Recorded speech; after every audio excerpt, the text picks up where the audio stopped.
I am happy to give you a sound check. This is a sound. Sound. Are we good? Okay. Mhm. Hey, world.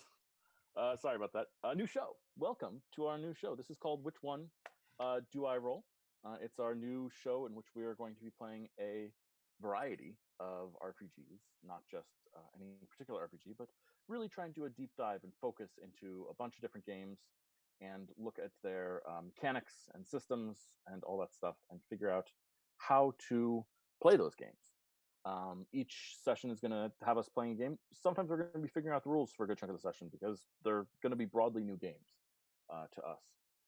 And that's part of the fun for us. And then we're going to end each session with like a discussion on some of the rules and some of the stuff that we're seeing in the play and how we think those rules guide storytelling, how they help us, how they make things happen, and all that awesome and good stuff.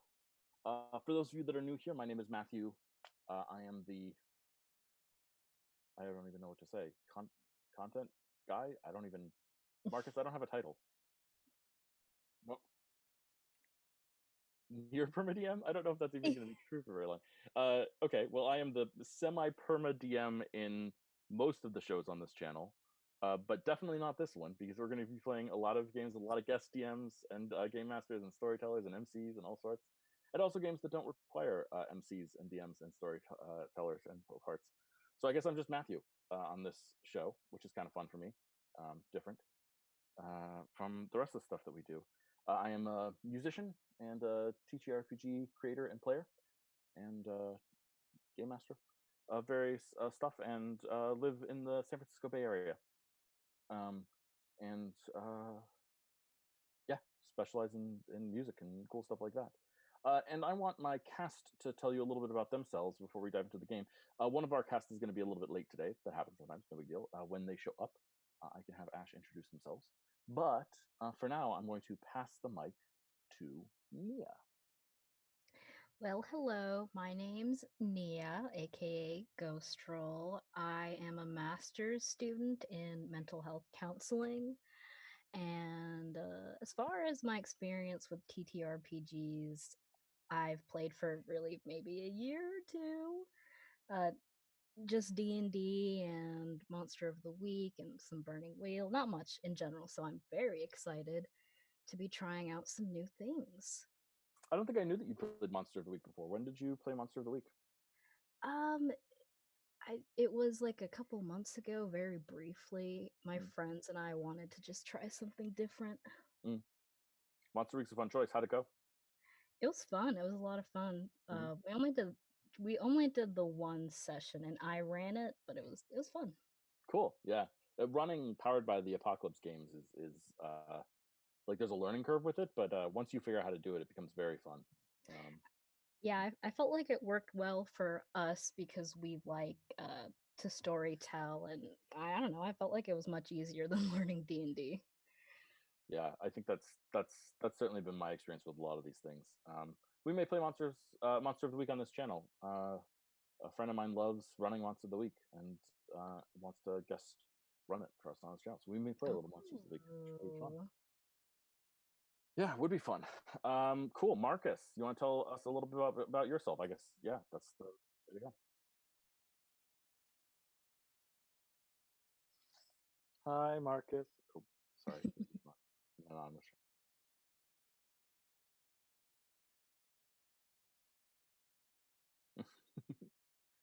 It's a perfect chance. Hmm.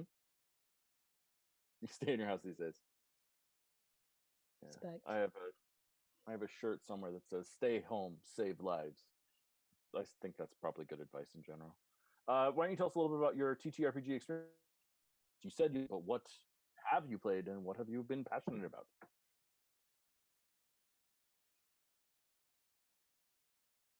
Mm,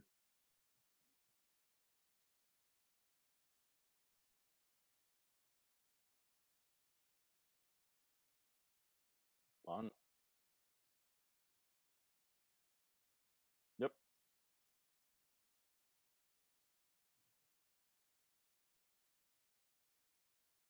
Hmm. Cool. Well, I'm not supposed to have favorites, but Marcus is my favorite. Sorry, Nia. Um, I'll no, forgive you. thank you. I appreciate your patience. Yeah, so that's two of our cast. We also have Ash will be our fourth regular cast member. They will be joining us shortly when they get here. In terms of me, I am a professional game runner. I run all sorts of games for all sorts of circumstances and events and places. I love teaching new people how to play games. I love learning new games. It's sort of my favorite jam in the world because I am very interested in how mechanics shape storytelling. I think that is just a cool and interesting aspect of gameplay and a fun one to engage with in all levels. Right now, I think having like a favorite game is a little ridiculous, even though I'm always prone to ask that question to people, because there's pros and cons in all games. There's pros and cons in D&D. There's pros and cons in Pathfinder. There's pros and cons in everything. But right now, personally, my favorite game is called Burning Wheel, and I particularly love that game because the mechanics of the system encourage drama as the focal point. And it's not something that like the players have to do. It's not something the game master has to do. It's something that literally the system, just by playing the game, you are creating dramatic and interesting and dynamic situations. And I really love that. I think that's very, very cool. Um, but and we will do Burning Wheel on this channel. I promise at some point we'll do it. Not a one shot, but like a real Burning Wheel campaign. We'll figure out how to really do it. But for now, we are going to start with a game called Microscope. Now, Microscope is subtitled a fractal role playing game. I think that's what it's subtitled. A fractal role playing game of epic histories. And the point of this game is that we together are going to be constructing the history of blank, of something. We get to decide what we want that to be. But as we go, that history will start having more and more parts to it, and we will be able to add and control various parts of that history. The rules of this system are such that at times we are forced to be collaborative in the sense that we are forced to agree with each other and come to consensus. And at other times, we are kind of forced not to be collaborative in a way that enforces collaboration for the whole picture. In the sense that, like, when Nia creates an event, no one else can uncreate that event. That event happened in history. And I think that's kind of like an interesting and compelling way to go about these things. It's a cool way to explore the world. So I think we're going to do one round of it. But to start this game, we actually start with some of the more complicated stuff. I will dive on into that right now. So the first thing that we need to do as a group is pick a big picture for our game. Yeah, we need to pick a big picture. So this is our broad. An ancient empire rises and falls, or mankind leaves the sick earth. We don't even know what genre we're playing in yet, right? So we need sort of some sort of broad thing that we're going to cover. What sort of things are people interested in? Does anyone have any immediate ideas about like a history they are excited to tell?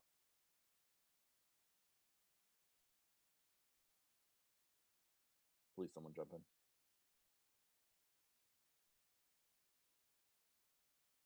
Mm-hmm. Mm-hmm. You can only think of stuff you don't want to do. Okay. Mm-hmm. Yeah. Sure. Mm-hmm. Mm-hmm. What about you? Yeah, I mean, well, we'll get into the palette, which is like the yeses and nos and things that we want to forbid and things like that, and that'll help determine like what we do. In some ways, yeah. So, what about you, Nia? Do you have any thoughts or any ideas? Hmm. Uh, I was thinking maybe a two opposing civilizations, maybe something like that, Mm-hmm. fighting for I don't know, working together, unification. Ooh, okay. So our big picture would be the unification of two civilizations. Is that what we're is that fair? Is that interesting? Is that compelling to people? Ew, ew. Hello. Hello. Hello, AO, AO. Hello. What does that mean? I can be heard, correct? You can be heard. Yeah. Perfect. Hey, Ash, how you doing? Well, I'm tired. How are you Are you? doing? Yeah, we I just got am also tired. Tell me what's going on. just got home. Well, not home, but to it, the place we're staying for the weekend. That's great. That's great. Cool. Do you want to introduce yourself to the stream? You're on. Yeah. This is not my usual backdrop or my usual laptop or anything usual at all, but my setup. Hi, I'm Ash. I have a background now. That's okay.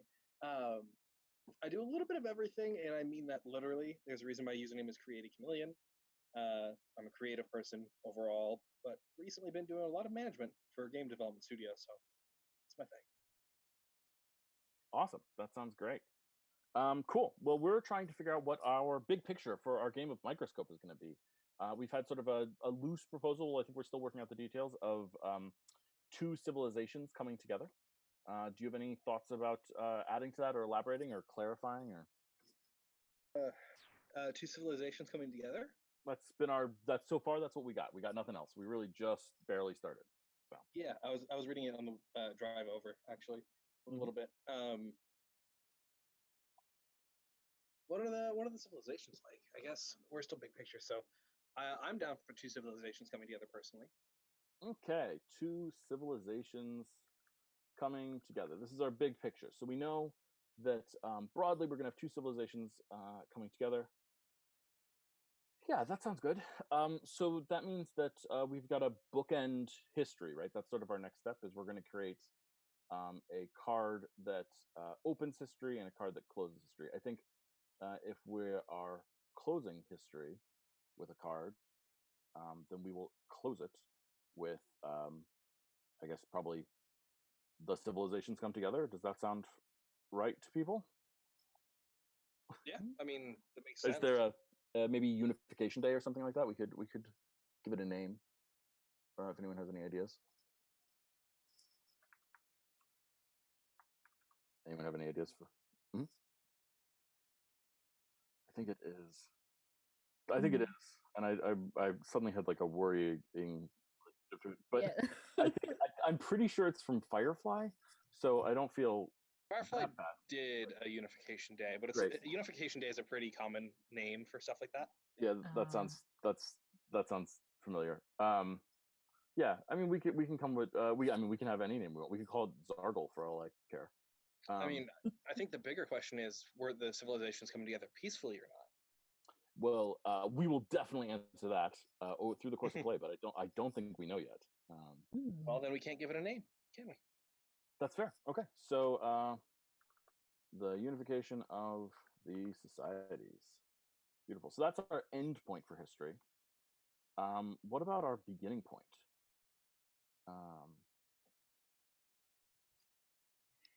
Let's see. Where do we want to start our history? So if we're ending with the two civilizations coming together, are we starting with them discovering each other? Or are they further along than that? Are we starting with them splitting apart? Were they originally one and then fell into two and are becoming one again? What's the story? What's our time period / genre, if we've decided? We have not. Okay, so I think we should do that. So are we doing sci-fi? Are we doing fantasy? What do you guys think? Yeah.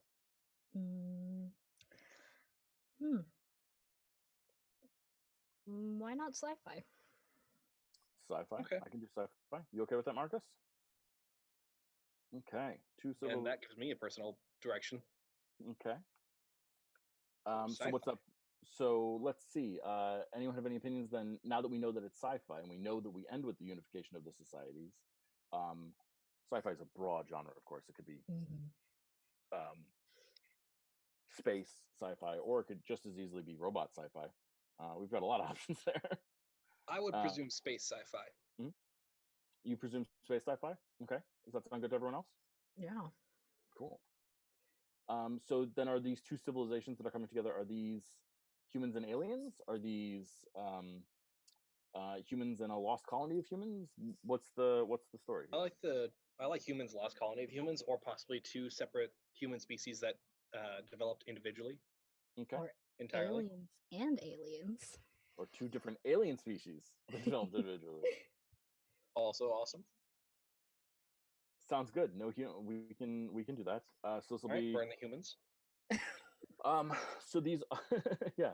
So then these will be two different alien societies that are coming together. That's sort of our premise. So then that still doesn't tell us where our start point is, though. Where do we want to open our history? What do we want to say? We're not creating events before this point. I think it should start with them just having discovered each other. Okay.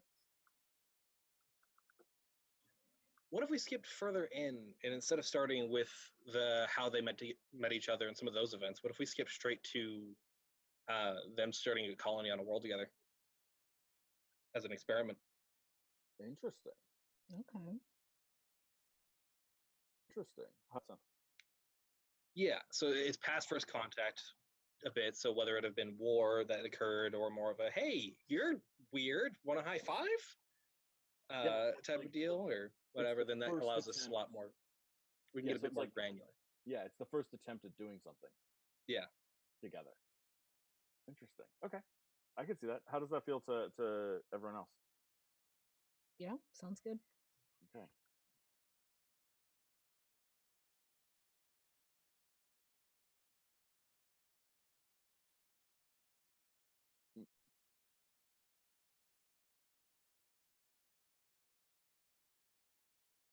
Mhm. Yeah. Well, I think a lot of the questions that we're asking will be discovered in play. We're still just creating sort of like a broad framework, but we'll see what that amounts to. So we'll say the first experimental colony on. Anyone give me a name of a planet? Fictional planet. Gargalog. Gargalog. Okay.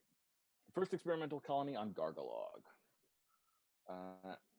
And we will end. So we're starting with the first experimental colony on Gargalog, and we're ending with the unification of the societies.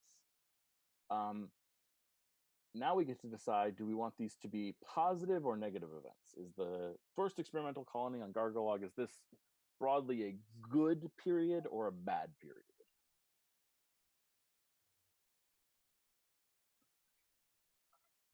Yeah, I agree. My inclination was to say bad because horror films are easy. But no, I like good. Good's always fun. I mean, and you remember, good is complicated, right? Inside a good period, we can have all negative events, right? So there's still plenty of room for horror. It's just, I think it's more like, was this an optimistic thing or a negative thing? Yeah. Okay, so we're going to start with the positive event of the first experimental colony on Gargalog, and we're going to end with the event, the unification of the societies. Is that a positive or a negative? I feel like if the colony goes positive, then the unification would be positive as well. Would be my inclination. Mm-hmm. Other thoughts? Sounds good. Okay, so we are telling a history that starts and ends brightly, or at least theoretically brightly. So we're gonna have a happy game today, folks. Hope you enjoy. Well, no. I mean, theoretically, blah blah blah. Theoretically great. Okay. So we know how history begins. We know how it ends. We really have no idea what happens in the middle, or how history got from point A to point B. So that's what we're going to do in the rest of the game. So our next step is going to be creating our palette. And here, what we're going to do is we're going to go around the table, or in this case, the screen. And you can either say yes something or no something. Once everyone has said yes something or no something once, then you have a choice to keep going or stop. The second someone stops, the table stops. And these are just, the goal of these things is saying no to things that other people might expect in a story like this, and yes to things that people might find surprising in a story like this. Marcus, we're going to start with you.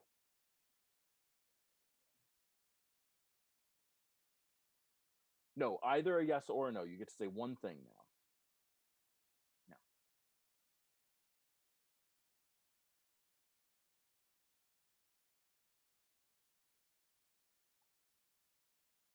Okay, that's an interesting one.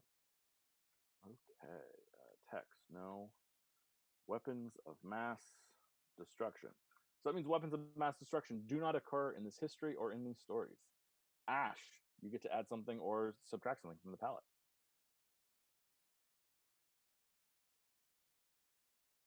I had it thought, and then it disappeared. Mm-hmm. That happens to me all the time. No interspecies conflict, like battles. No to interspecies conflict / battles. Specifically within regards to the two civilizations that are merging. Yeah. So we are not going to fight. There may be difficulties, of course, but we're not going to fight. The resolutions are going to be non-violent. Non-violent, yes. Interesting. Cool. Nia. At least large scale non-violent. We'll see what happens. Nia. Well, I had a no, but I think it might be redundant with that last one now. So sorry. That's all right.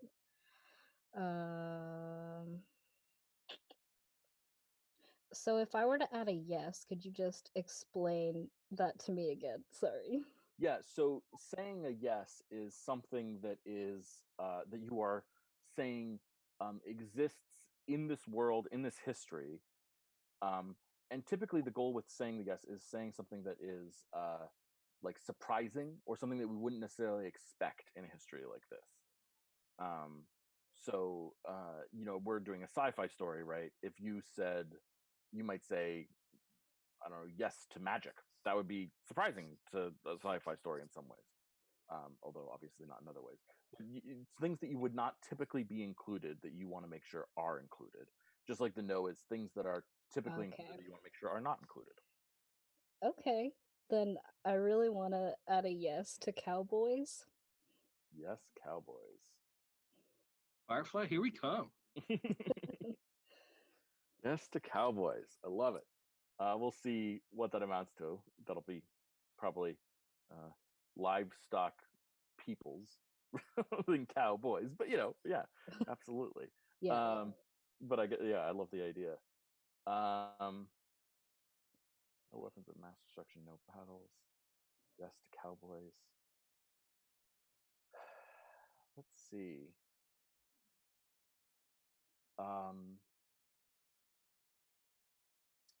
I'm gonna say yes to sentient spaceships. Ooh. And that brings it back to Marcus. If you would like to keep adding, you should feel free to do so. The second you say no, but the second anyone says no, we stop adding to our palette.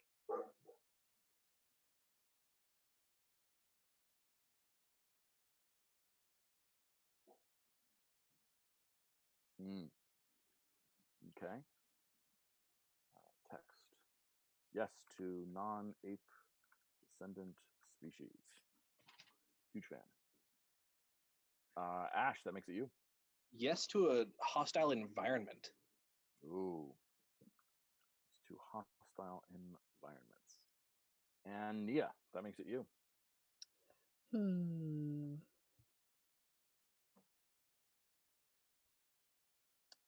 I don't know. I don't know. What? What? Lay down on my foot, that's fine.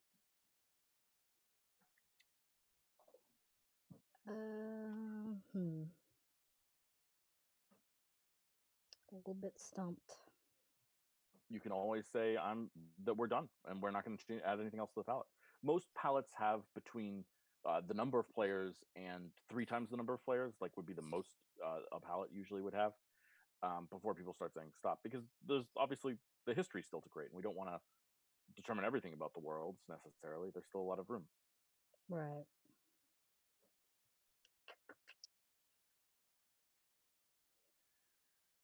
I don't know if this is a weird one, but I'm gonna say no to the two civilizations being biologically compatible. Ah, I like it. No biological compatibility between the civilizations. Excellent. Good. No Kirks. Yes, I like it. It's a good rule. And you know what? I think we're good. So we're going to stop there. That's our palette. Those are our yeses. Those are our nos. And all that stuff. Cool. Okay. So our next step is called the first pass. Group decisions are now over. For the rest of the game, each player makes decisions individually and has vast power to shape the history. Each player now gets to add more detail to the history, creating either a new period or event. Players can go in any order that they want. To add a period, place it between two adjacent periods. Then give it a short description of what happens and say if the tone is light or dark. An event is a specific thing that happens inside a period, like a prince seizing the throne or a colony ship arriving on a new world. To add a new event, decide what period the event is in. If there are already other events in that period, place it before or after any of them. Blah, blah, blah, blah, blah, blah, blah. Sound good? Cool. Who starts? Let's see. Does it say who starts? It probably does, because that's the thing. Marcus, you start. You can establish an event or a period. Any events are inside periods that already exist. And we are going to do this how many times? 1, 2, 3. Hold on, let me see. Hold on, pardon me while I double check rules. Each period happens the same, blah, blah, blah.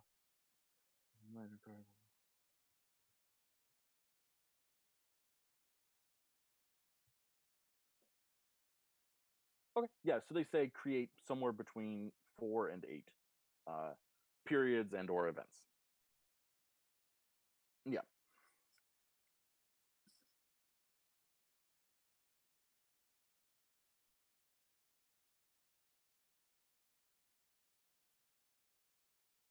Okay, so there's a period here. Let's come up with like a cool and dramatic name for this thing. I think names are going to become like a recurring important thing. So what do you want to call this period? The architectural merging. Okay.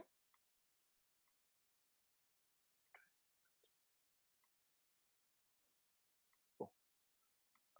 Okay, and do you want this to be positive or negative?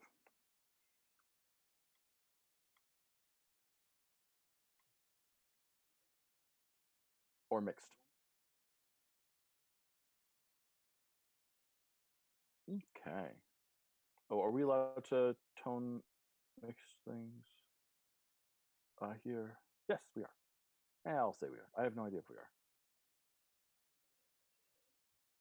Whatever. I'm going to say that we are. We'll call it mixed. Okay, let's say good. I'm suddenly doubting myself that mixed is even a thing in this game. I recall that from the last time I played, but I suddenly am blanking on whether it's something we did because it was in the rules or something we did because it was not in the rules. If that makes sense. And all of the examples are positive or negative. Yeah, so it's a net positive. Okay, so you think it's a net positive? Cool. Yeah, so we can even say that like you think it was there was a lot of problems with this, but it became a net positive. Yeah, absolutely. Ash, that makes it your turn. I'd like a time period where they adapted their diets to the environment and other such things to the environment. Okay, so you want a diet adaptation period to the environment. Do you think that's before like or after the architectural merging? Sorry, can you repeat your last? Do you think that's before or after the architectural merging? Before, for sure. Okay. You think that's pretty close to the founding of the colony? Yeah, I'd say within the first couple of weeks, probably. Okay. Do you think it's an event or a period? This is a short period. I'd say Okay. a period of about 8 weeks. Sounds good. Well, we're not gonna get too bogged down in numbers, but still, it's significant enough to be called a period. That's the rule that we'll have. Okay. And do you think that this is positive or rough overall? I think overall positive. Okay. And we'll call this. Let's see. What do we call it? Dietary formation. The I don't know. dietary formation. Okay, I like it. This is a positive event. Okay, we are very positive people so far. Nia, I You can want- fix that. I shocking. think there should be a period where wherever they so they established the first colony on Gargalog, and I think the species that wasn't originally there, perhaps they cause a disturbance among in the environment, and it causes the place to kind of deteriorate. So the decay of Gargalog. Yes. Is that what you're thinking? Yeah. Cool. Is that that's probably almost certainly after the dietary formation to Gargalog, obviously. Is it before or after the architectural merging, though? Because the architectural merging, we just know that there's a time when the societies merge their architectures. We don't know that it happens on Gargalog. It could happen somewhere totally different. Yeah, I think it would happen before. I think it would be a new problem. Okay. So this is its own period, and we're calling. What are you calling this period? The decay of Gargalog sounds good. Yeah, I love it. That's a great title. Okay. The decay of Gargalog. Thanks, Gargalog. Okay. And you think this is dark, yes? Gotta be. It's gotta be. Cool. Well, we will darken it. Excellent. Who's up? Oh, that's me. Cool. I'm going to create an event rather than a period. I am going to create. Let's see. Where am I going to create this event?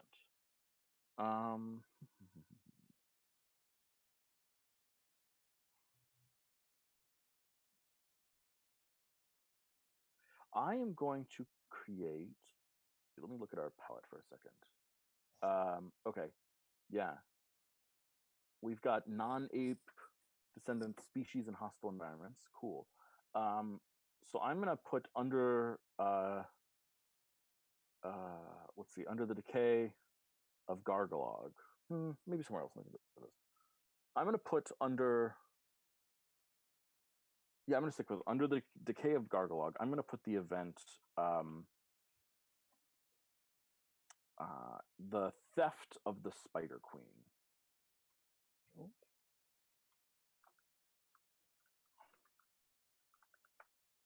I have no idea what that means, but I think it's a negative event.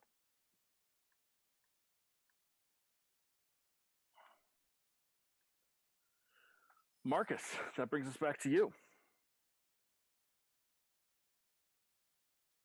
Yeah, events are periods only. We want to have like a little bit of a frame so that then when we start fully playing the game, we can have a focus and start looking at things. Focus, but we want to have like we want to go through like twice is the idea. So everyone's going to create either 2 periods, 2 events, or a period and event.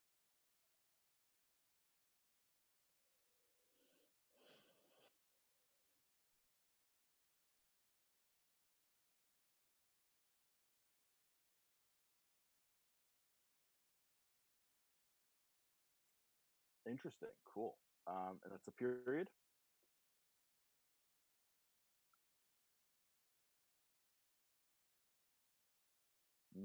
Okay. And where does that occur? When? Yeah. Between which periods?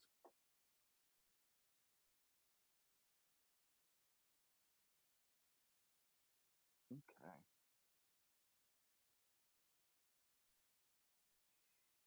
Okay.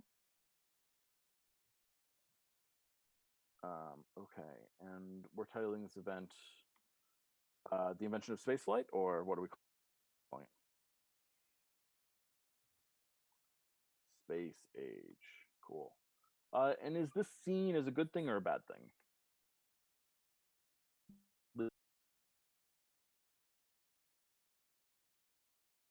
Net positive.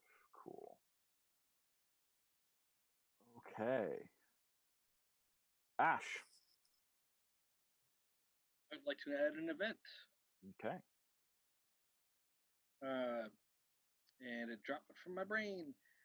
Between the decay of Gargalog and the dietary formation, Okay. I'd like to add a environmental outburst, a volcano. Cool. So do you want that? So events are underneath; they're smaller than periods. So is this early on in the decay of Gargalog, or is it late in the dietary formation? Early on in the decay. Okay. So do you want it to be? It'll be before the theft of the Spider Queen, then. Yes. Cool. Actually, let's have it be after. Okay. I like that. So it's after the theft of the Spider Queen, and we're going to call this the eruption of. Let's give our volcano a name. Mount what? Mount Vareg. Mount Vareg. How are you spelling that? So what? How are you spelling that? Go ahead. You do it. I'm gonna go with I don't particularly mind. VRIG. Very good. Okay. And obviously very negative. Yeah.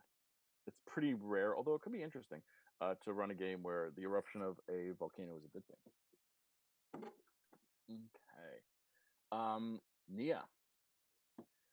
I would like to add an event under Space Age called The Cult of Tim. T.I.M. Ooh. You want to tell us a little bit about the cult of Tim, or do you want us to figure out and play? I'm thinking The it's cult going to be of Tim.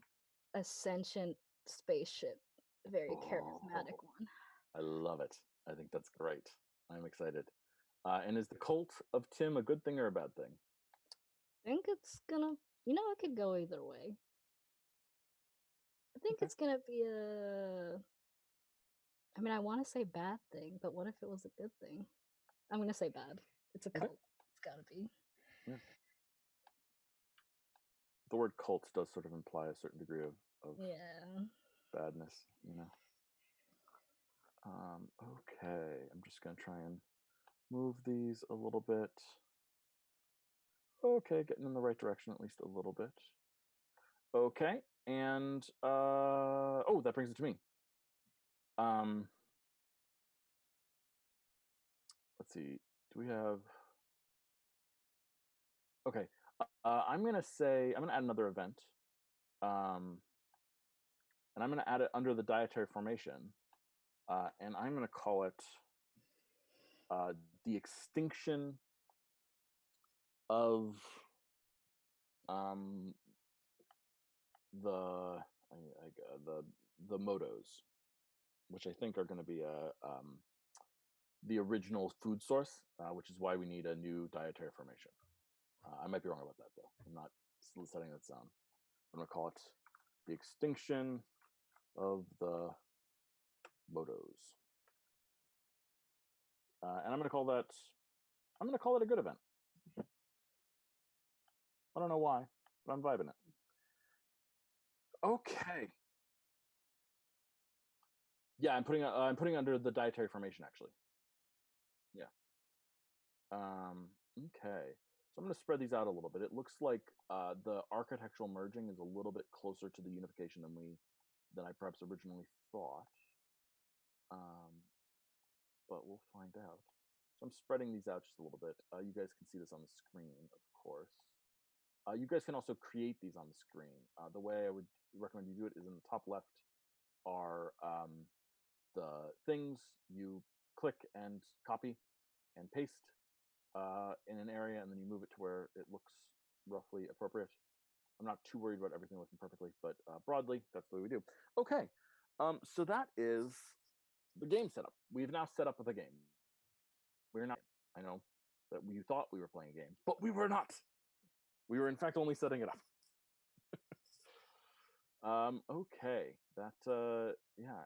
Everyone sort of feel good about where we're at right now? Yep. Awesome. Okay.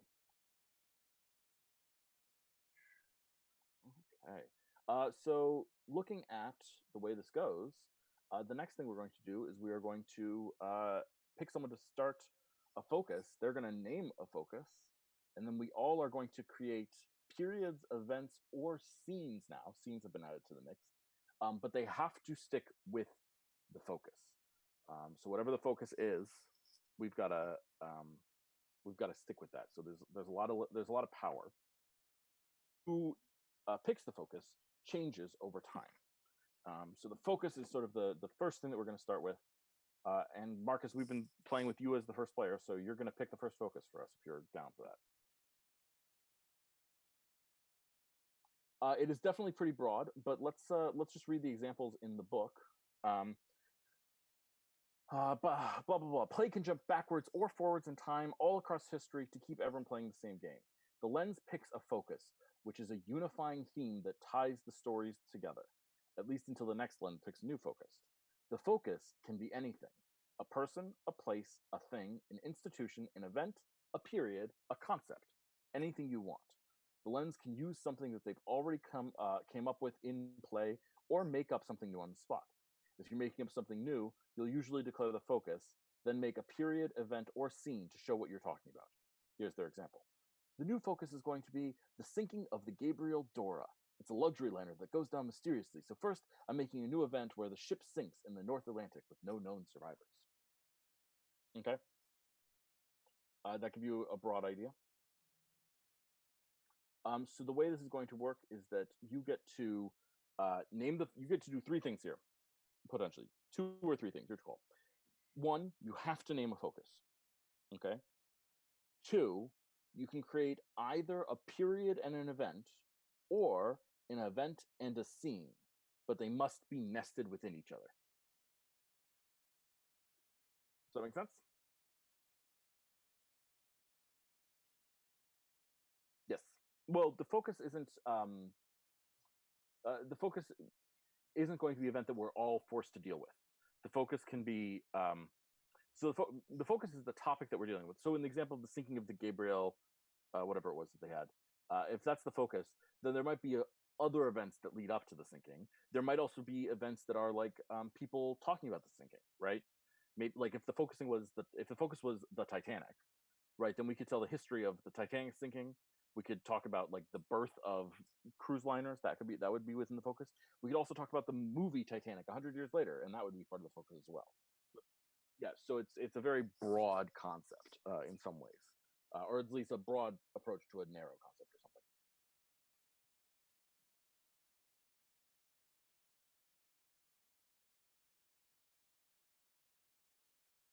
Cool.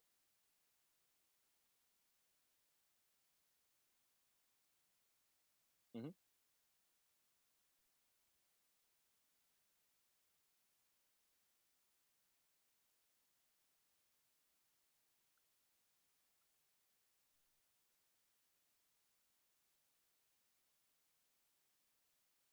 Well, hold on 1 second.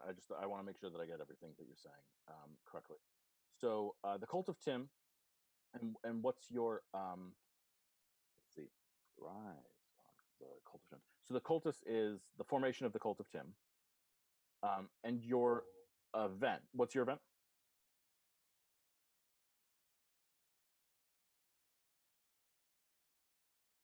Got it. Yeah. I mean, let's discuss it. So the title on this card will be the first crew that Tim turns. That's the idea.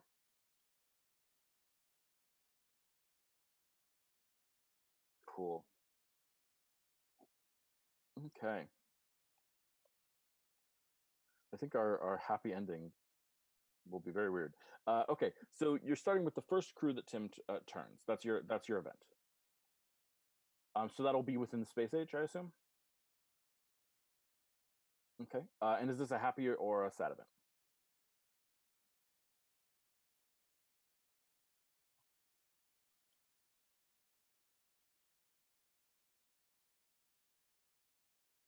Cool. So you have created an event. If you would like to also create a scene that occurs within that event, then we can do that. If not, though, you can just pass play onto that person. Okay. So Ash, our focus is the formation of the cult of Tim. So everyone has to deal with Tim in some way, shape, or form. Okay. So what do you want to do with that? Ooh, okay. That's a question. Okay.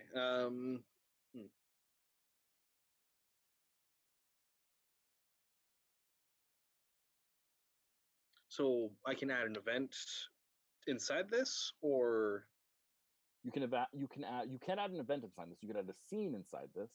You can add an event anywhere, or you could even add a period. If you feel like after the space age is like the age of Tim, then you could add a period. okay. You know, so you can really you are very like what you can do is you can create a period, a scene, or Yeah. an event. Okay.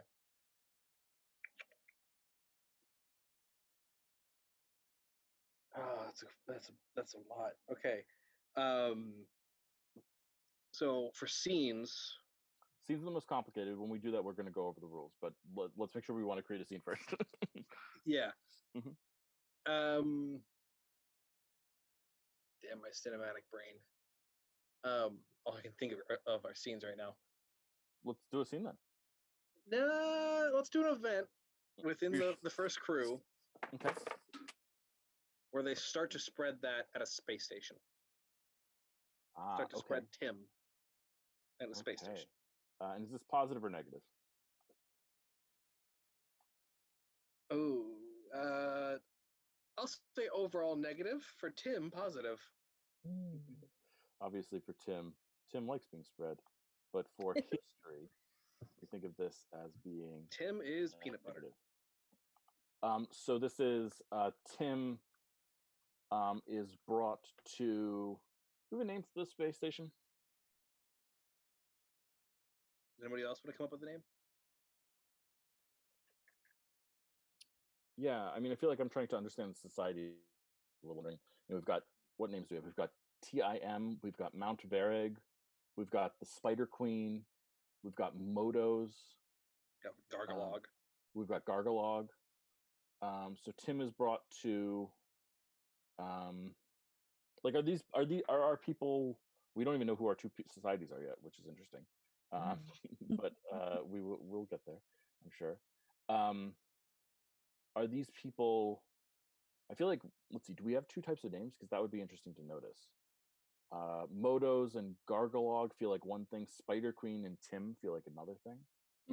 That's interesting. Mount Vareg could be probably closer to the Gargalog and Motos. So then is Tim brought to a space station that is like Spider Queen and Tim, or is it brought to a space station that's like Vareg and Motos and Gargalog? I'd say it's more like, I think this is a space station that orbits Gargalog. Okay. So this will be so space station that orbits Gargalog. Yeah, but which naming convention are we going with it? Is I guess what I'm saying. Okay. So there's the Gargalogian. Yeah. So then let's see. Logus. Logus. Logus. Tim is brought to Logus Station. Okay. And you think that this is negative? Yes. Okay. Don't think the space age is not going well, people. Gotta have your trough. Yeah, absolutely. Can't all be peaks. Perfect. Cool. Awesome. So Tim is brought to Logus Station. Okay, yeah. And Nia. I think after that happens, another event would be the new cultists of Logus Station discover the lost people of Gargalog and convert them to the way of Tim. Ooh, okay. These Gargalites. I don't know. Yeah, the Gargalogians. I like Gargalite. So the Gargalite, yeah, fine. The Gargalites. So this is after Logus Station. Is this also after the rise of the Cult of Tim? I think this would directly lead to the rise. Like Okay. that they would find a substantial number of people who've been abandoned. Okay.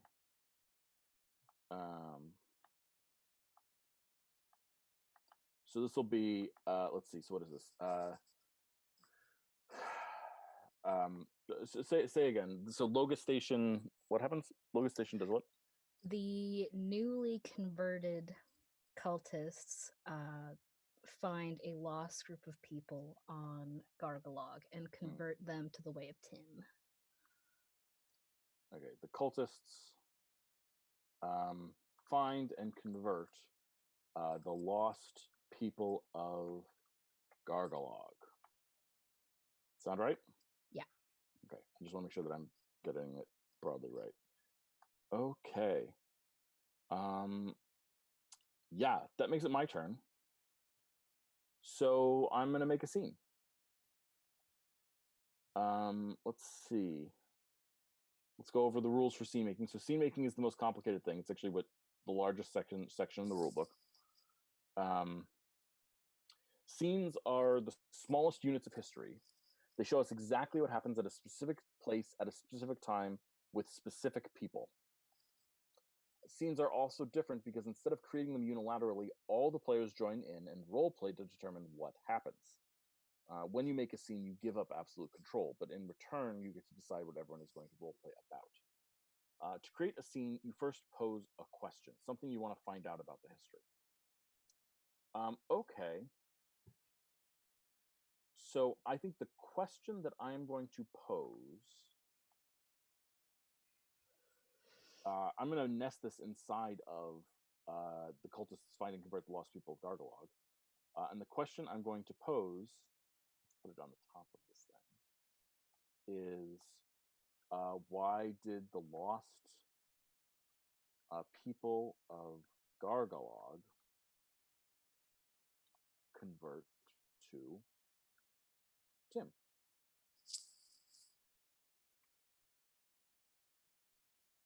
So that's my question. So again, the second that this question is answered, the scene is over.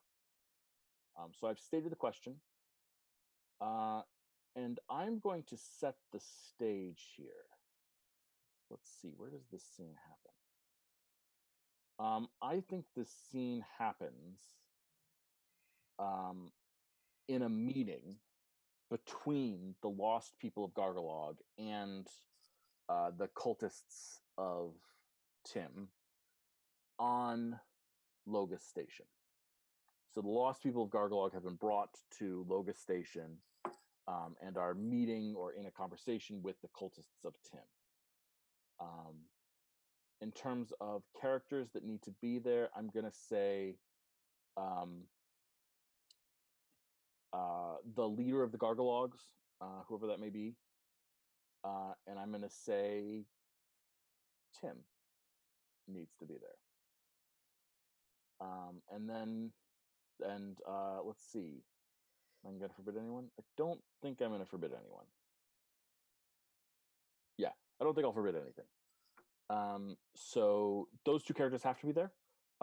If Nia and Ash take neither of those characters, then Marcus and I are forced to take those characters. So Nia, you get to decide what character you want to play in this scene. I'll play as the leader of the Gargalogs. Okay.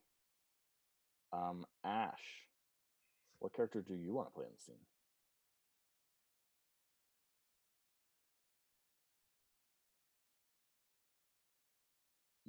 Ash? Sorry, I'm thinking. I think the captain of the ship of people who find the Gargolites. Got it. The captain who first discovered them. I love it. Okay. Marcus.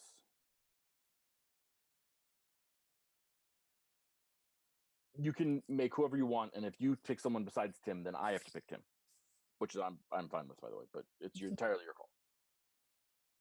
Yeah.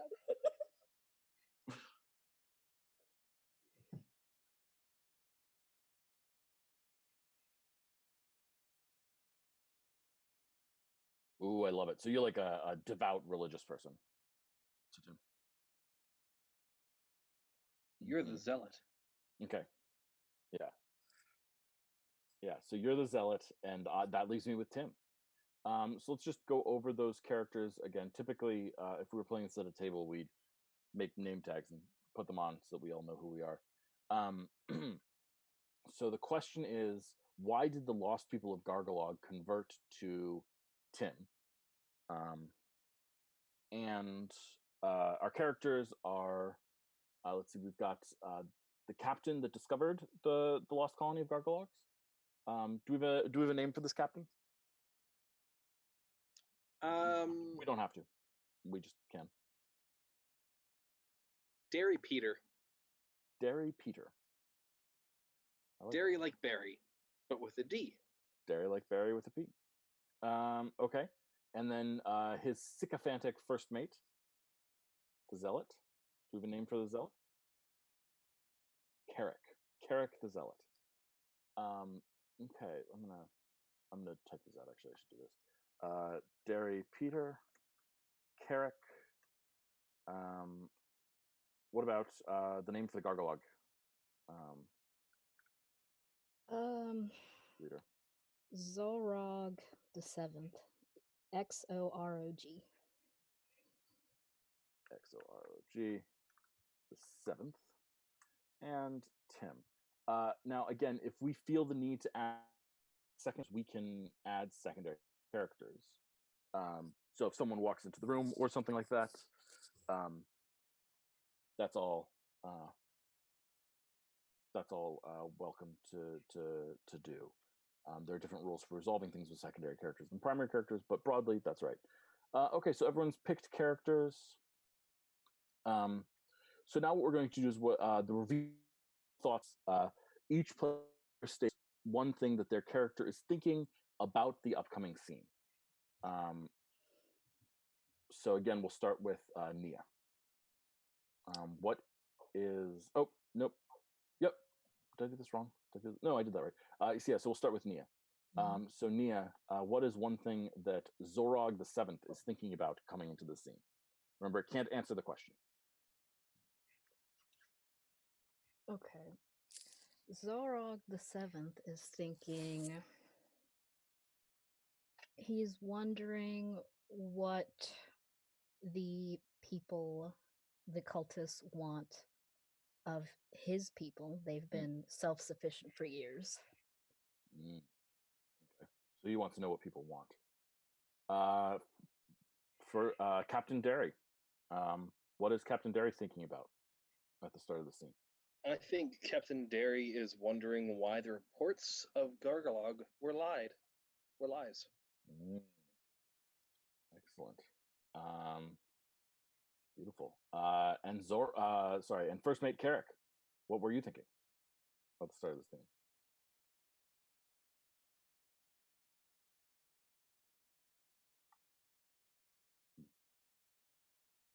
Okay. Yeah. Well, yeah. We'll see. Well, no, I think we'll see it in play. I mean, you can establish it via implication, right? So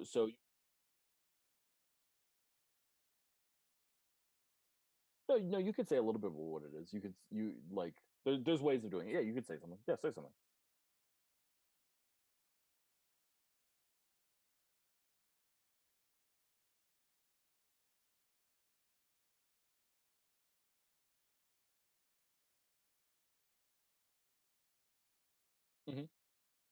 Okay.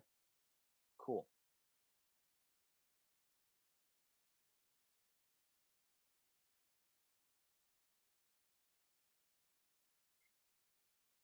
Interesting. Okay. Okay. And then I'm Tim, and I think Tim is thinking before the scene sets out.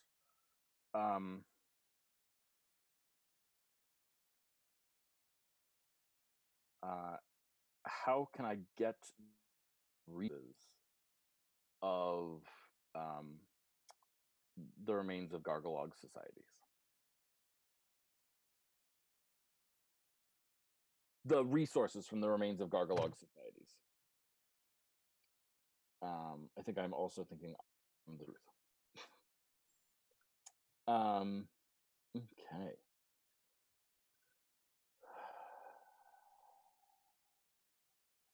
Yeah. Let's see. Is there any other things that we should read out loud?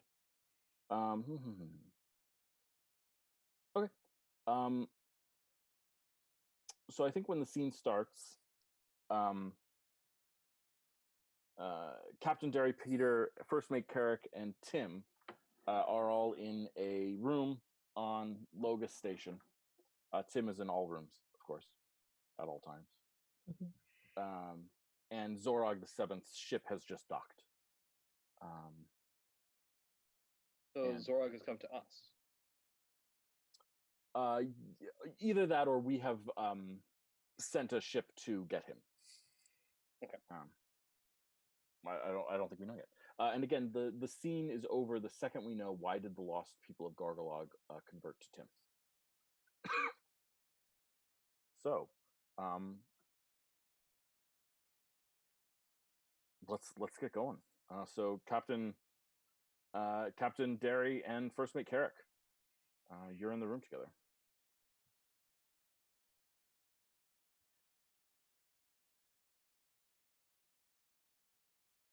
Derry's pacing around the room.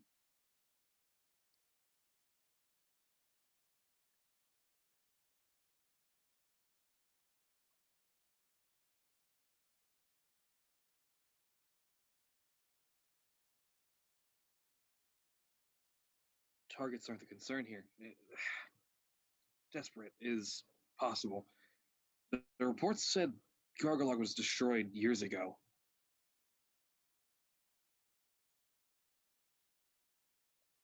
Perhaps. Information must be corrected. Can you repeat your last part? Flaws in information must be corrected. Well, I agree with that. If there's a flaw in our information, we may as well go ask Zorog, or whatever their name is. Do we know their name yet? We can know it's Zorog. Fair enough, we now know it's Zorog. Mm-hmm. Come on, let's go. Let's go meet them at the docking bay before they come in. The ship is docking now. So Derry will start headed to the docking bay. Mm-hmm.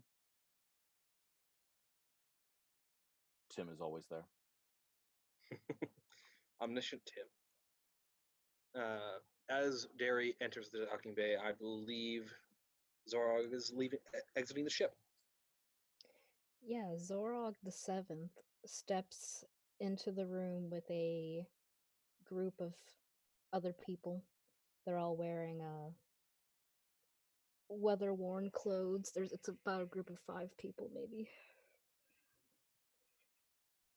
He just stands there silently. Derry will stop about 30 feet short of the pad, cross his arms, and stare back silently.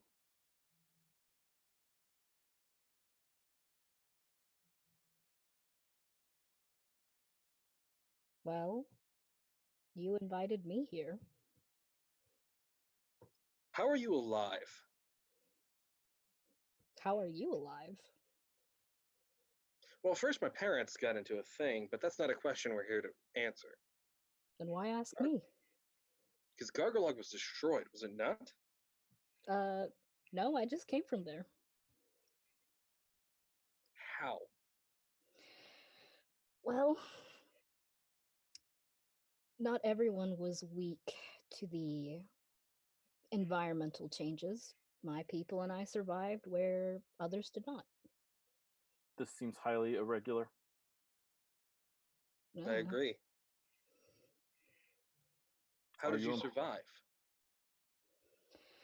Well, once everyone left, they left a lot of supplies and resources, and we collected. We weren't affected by the same things that were killing them, so it wasn't So you're that collectors then? You could say that. What resources have you maintained? We have a good supply of food, water, some scavenged technology.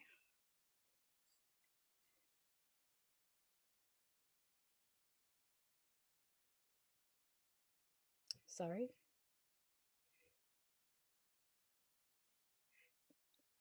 No, I think we've built quite a nice home back on the remnants of Gargalog.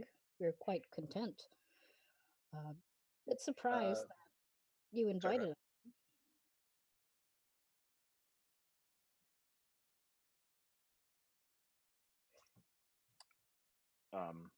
Yeah, I think at this point I'll say, I think at this point Tim is processing this new information and trying to like fix it with Tim's understanding of history and time, and as time has progressed.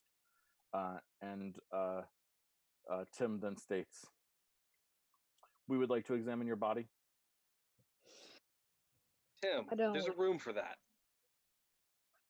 I would not like that very much at all. We're interested in how your lungs have managed to process the poisonous gases. Well, that sounds quite invasive, and I don't really know you. We have dinner in the lounge. That's nice, but I thought when I came here I would have something to bring back to my people. We can arrange that. What would form a meaningful exchange for your people? New new things, new technology. We just have all the old stuff, the rusted stuff. Maybe different foods. Food's not that good anymore. Will you give me access to your ship? Mm. It depends on how much stuff you're offering us. I can provide much new technology. Technology, shelter, resources, additional. Place much calmer to call home. And you're telling me all you want in exchange is access to our ship? It's not a very good ship. Processing. It's a lost ship. Our records state that that ship was crashed and destroyed and melted away in acid rain. Mostly. We've salvaged it. It's not that great, I'll be honest. It's impressive, is what it is. Well, we're survivors. I can help your ship grow, provide you more opportunities. Why? Kindness. You are us. We are you? Yes. Hmm. Our lost children.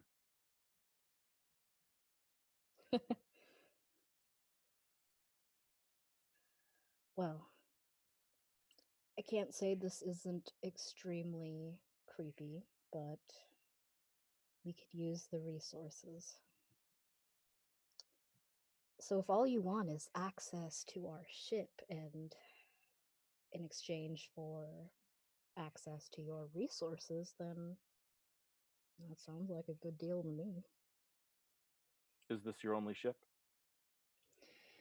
Only functioning ship. We could repair the others. Derry will offer his hand in for a handshake. I don't think you want to shake my hand. I'm wearing gloves. Are you sure? Very. Okay. I shake his hand. Okay. Within Derry's hand is something like a technical nanites that have Tim's virus on board. Mm, Mm. okay. Do we feel like we've answered the question of why did the lost people of Gargalog convert to Tim? Yeah, seems like it. Mm-hmm. Yeah, one or the other. Between those two. Both. Yeah, between those two. I believe we have. Mm-hmm.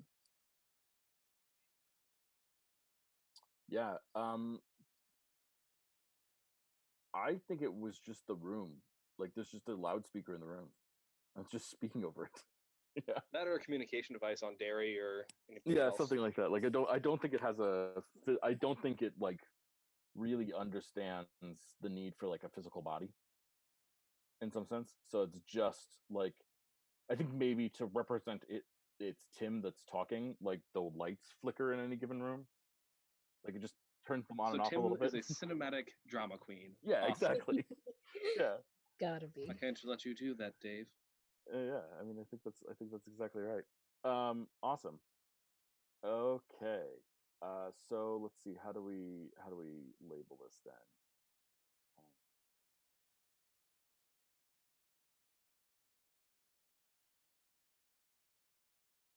How do we label this? Sorry. This seems like the type of game that could go on for days. So literally, there's no end to this game. Theoretically, we can do it forever. But I think for today, we'll shoot for like one round of focuses. Okay. So let's see. How do I mark a scene down? How am I supposed to mark a scene down? Let's see what they say. I think that scene was answer the question. neutral. Yeah, I agree. I don't feel like we know enough about whether we're rooting for the Gargologs or for Tim. Yeah. To really have a good answer to that. Well, the cult of Tim is a negative thing overall, so I think probably the Gargologians or the Gargolites are the who we're rooting for. The cult of Tim could be a negative thing because it was like good ideals that fell apart. You know? Could be. Okay, so we answer the question. That's what we're supposed to do. Wait, there's a way of writing. Somewhere around here, they have an example of how I'm supposed to record this. If anyone's looking at the document and finds the page that tells me how to do that, so that I can record it correctly. Maybe it's under ending scenes. That would make sense. Where's ending scenes? Not dictating scenes. Ending scene. Ending a scene. A scene ends when all the players know the answer to the question. If you think the question has been answered, blah blah blah. After the scene ends, whether it's later dictated, judge the tone. Okay. It's a little dark. I agree.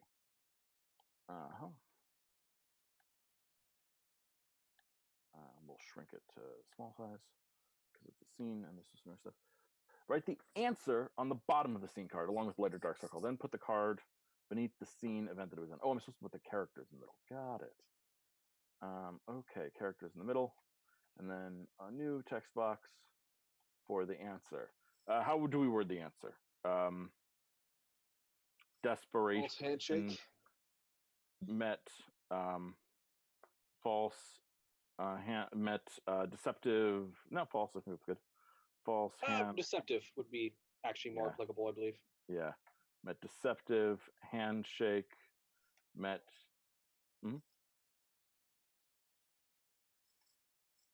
Yeah. Met vulnerabilities being exploited.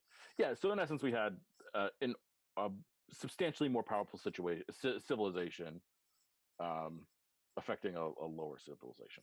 Okay. Makes sense. Cool. And let's see. The formation of the cult of Tim is still our focus. Marcus, you kick this focus off. You get to end this focus as well. You can make anything to do with this focus. Yep. Yeah, you can do an event, a scene, or a period, or because you are the person who makes the focus, you can actually do another double. You're allowed to do 2. As long as they're nested. No. You can do an event with a scene underneath it, or a period with an event underneath it. But nested.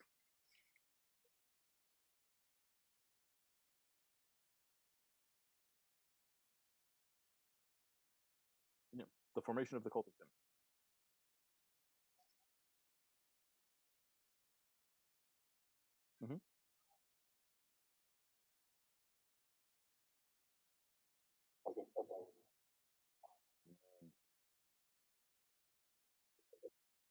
Ooh, cool. So it'll be. Will this be before Logos Station?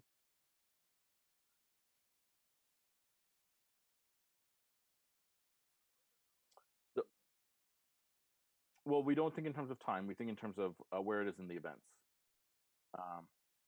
So after Locus, is it after the cultists find and convert the lost people of Gargalog? Okay, and so then is it after the rise of the cult of Tim, or is it before that?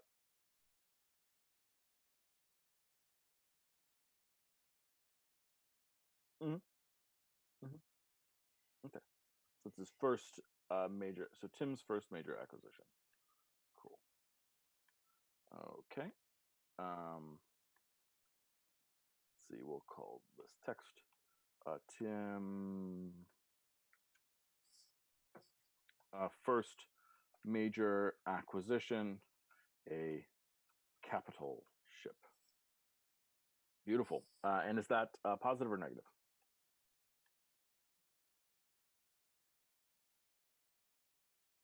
Yeah. Okay. And do you want to create a scene underneath that? Or no?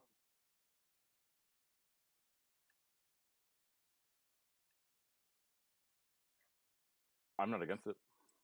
Mhm.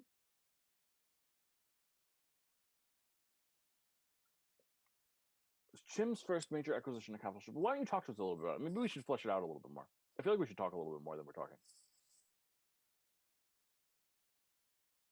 Mm-hmm.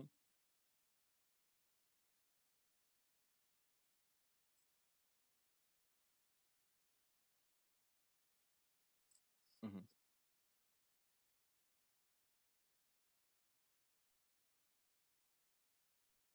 Cool. Yeah.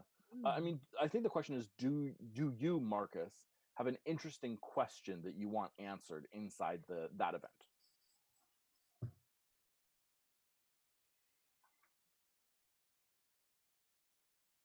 Mm-hmm.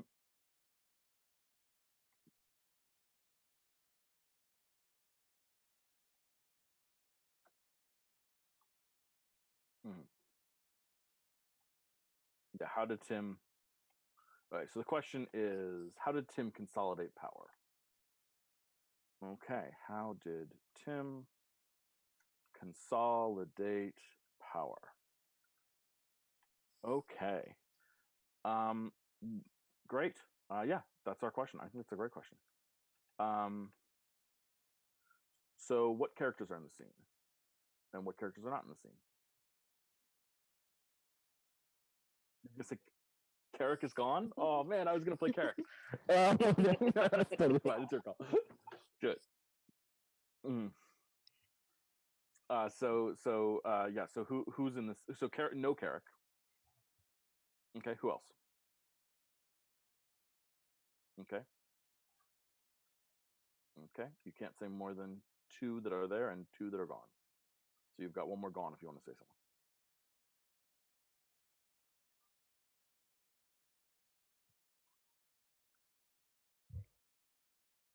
Yep. Yeah. Absolutely. Cool. So Captain Derry is still around. Tim is still around. There's no Carrick. Okay.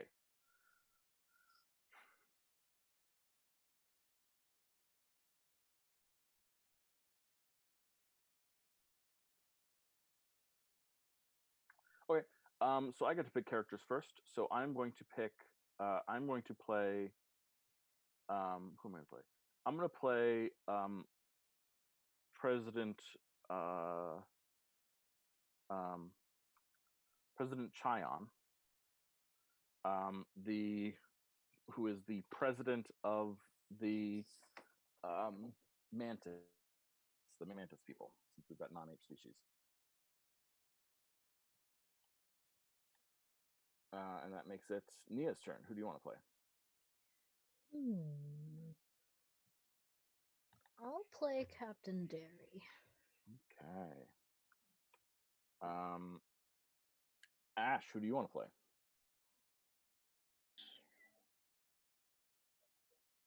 I'll take Tim.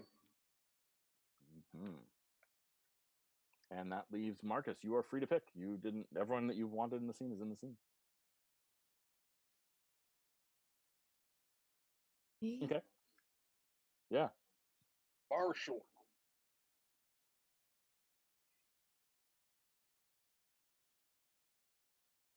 Mm-hmm. It's partial.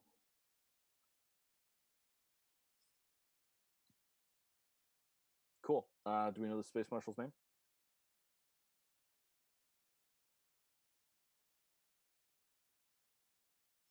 Garrig. Okay. Garrig. I like it. I like the Ketek names. Okay, cool. So here we've got President Chion, Captain Derry, Tim, and Space Marshal Garrig. Yeah. So now you get to set the scene. Tell us where we are. Where the scene takes place.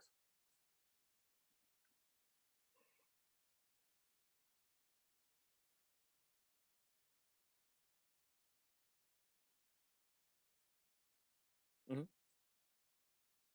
Mm-hmm.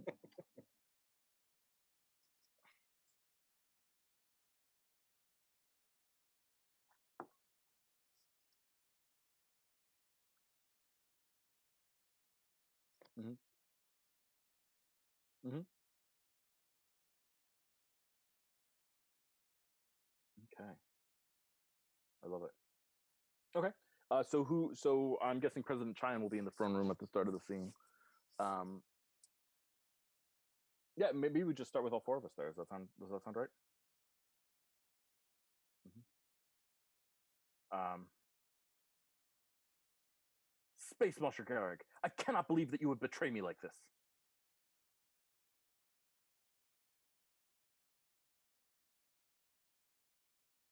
But he's a machine. We must understand that machines cannot and will not ever be as significant, as creative as they should be to bring these people together. Creativity does not solve all problems, friend. Neither does cold reason. And I think at this point we hear the door starting to fuse unfuse, like it's a locked spaceship door, and like we see sparks flying around it. They're almost inside. Please, Yes, Space Marshal we Garrig, are. you can't just swap sides like this.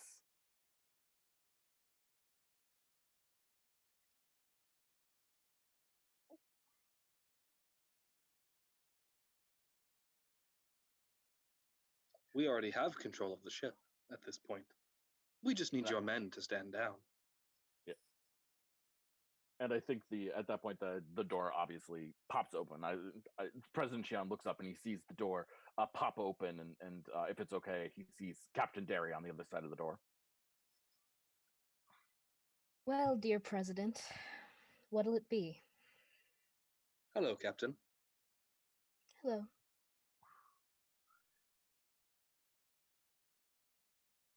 So, it's true. I have no more allies. It doesn't have to be that way. You could be our ally. Death before dishonor. There is no death for you, friend. And I reach down and I find in the folds of my robes a small pistol, and I pull it out to shoot myself. Yeah, I absolutely lose control of the pistol. No, Garrig, don't betray me this far. Let me at least die, please.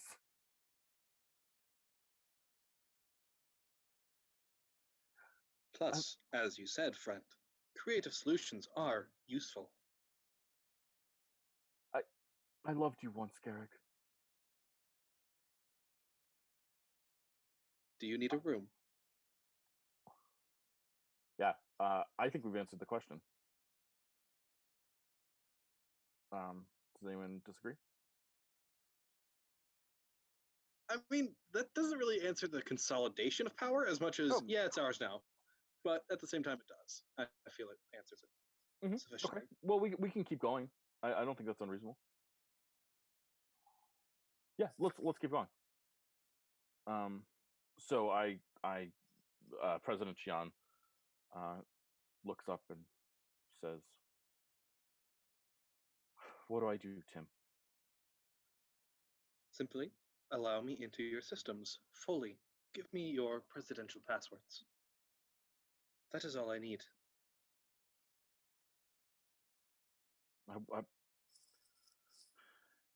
Wait, is it? Tim will start typing in different combinations of Derrig until it succeeds. It 100% gets through. How did it? So predictable.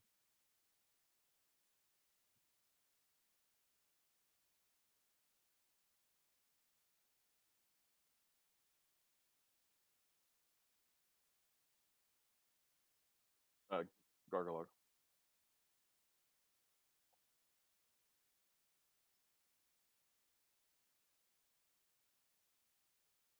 President Shion, please clean your desktop. Why? You're already in it. It's still your desktop. There's 150,000 icons here. Wow.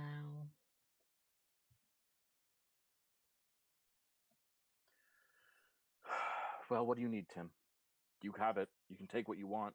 I can't stop you. You never asked nicely for me to not do it. No, I tried to shoot you. I tried to create a virus that would wipe you out. Yes, the virus. He's quite nice. Lounges on the couch a lot. Consolidate power.exe. There it is. Yeah, sure. Okay. Yeah, I mean, I think that we're saying that he consolidated power via use of force. Yeah, essentially brute forcing it. Yeah, brute forcing it. Okay, cool. Let's say it. Brute forcing a Password. Password from President Shion. All right. You feel good? Make sense? Mm-hmm. Cool. Let's take our break here, and when we come back, we will have the focus moved to Ash. Ash, you will get to pick a new focus. Ooh! And then we can explore totally different parts of this history and see totally new and unusual things. I'm down. Awesome. Cool. Okay, we'll be back in about 10 minutes, people. Bye. Okay.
Hey world, we're back.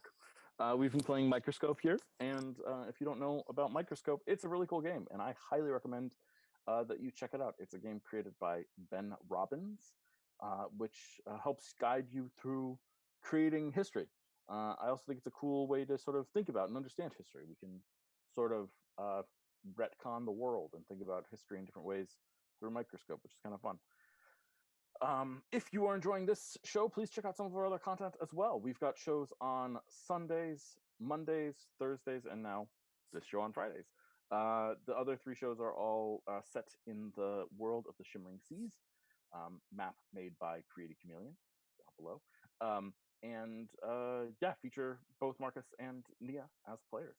And we're doing all sorts of cool stuff in that world, all sort of simultaneous world building. I don't even know. I'm rambling again. But yeah, come check out some of the other shows. The schedule is down below. You can see it. But yeah, all good stuff. Also, please try and support indie RPGs. Microscope is a really cool one. There's a lot of really cool ones. We're going to play a bunch of them on the stream. And go buy them if you think that they are cool, and or rate and or review them if you think that they are definitely cool. buying this one personally. Yeah, right? Isn't it great? It's awesome. I'm going to use this in places. Yeah, Ben Robbins is great. He does this sort of thing with a bunch of different RPGs. He's got, I think, 3 RPGs that are released right now: Kingdom, Follow, and this. And I will personally say that I have used the rules of Kingdom, and I often use the rules of Kingdom as an baseline for ending my D&D games, which is a very weird thing to say. But like when a D&D game wraps up, there's like this, we need a denouement, and frequently I'll just like guide my players through a game of Kingdom. Yeah, it's super fun. So I will recommend Kingdom as well. We may even play it on the stream at some point. Who knows? Ew. All good things. Okay, but back to Microscope. So we finished the first turn of the game. I know that took a while, but that was the first turn of the game. And after each turn of the game, we are supposed to create. Not we. The person who didn't set. The person on the right, there you go, of the person who made the lens gets to pick and create a legacy and an event associated with that legacy if they want. A legacy is something that's a little bit vague. It's actually the thing in the rules that I sort of understand. I'm comfortable saying the least. But what it says is the legacies are common threads that may stretch through time and influence history. A legacy can take many forms: an object, a person, a place, a bloodline, an organization, or even a philosophical idea. You make legacies to identify things you think are interesting and want to keep in the spotlight to some extent. So for me, I'm going to create the legacy of the last ship of the Gargolites. That was something I thought was really interesting, that we had sort of like a side moment in this, where there ended up being a lost ship of the Gargolites. And I am going to make an event pertaining to that right now, pertaining to my legacy, underneath the eruption of Mount Vareg. I'm going to put the survival of the last ship of the Gargolites. Do we stick with Gargolites? I don't remember. And I'm going to call this a good thing. I think that this is like I think from my perspective, I might be wrong. We'll see how this plays out.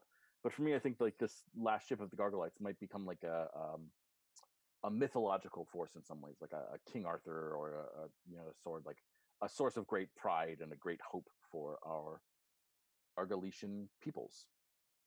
So that's the legacy I picked. That's the event I created for that legacy. Theoretically, I'm also allowed to dictate a scene about the legacy, but I'm not. I'm deciding to in an event. And that ends the first intermediary phase or between turn phase. And now it is on to the second turn, which, if I'm not mistaken, is Ash's turn. Ash, you get to declare a focus. Can I choose an event to focus on? So the rules of a focus is that a focus is broader than that, in the sense that we all must be able to add things to it, and we all should have like a lot of room to add things. But it's worth pointing out, like, your focus could be the fall of something, or the collapse of something, or the building of something, and then people would have room to like do the before and the after, or like the discovery of it many years later, or something. Does that broadly make sense? Yeah. At which point, I think we should go a bit further into the future. Okay. And focus more on the rebuilding of society after the fall of Tim. Okay. Just after the space age. So actually the focus is separate than a period. We'll get there in a second. This is the rebuilding of society post Tim. Is this wrong? I kind of want to write Tim like that. Never mind. Okay. And then now that you have built that thing, now that we know that that's our focus, everyone has to deal with that.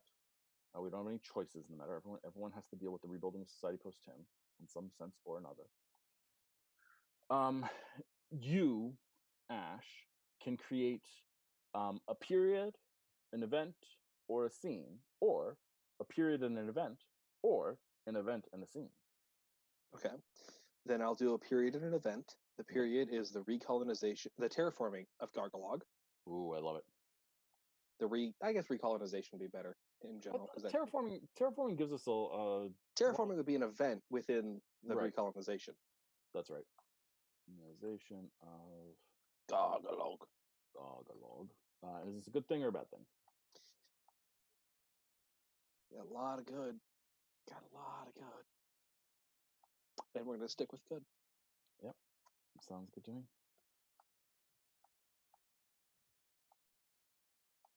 Okay. And do you want to create an event as well?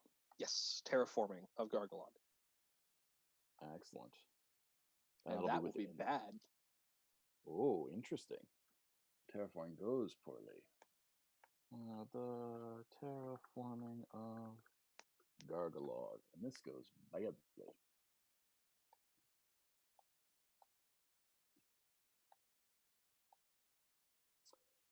Okay, I need to expand our world a little bit.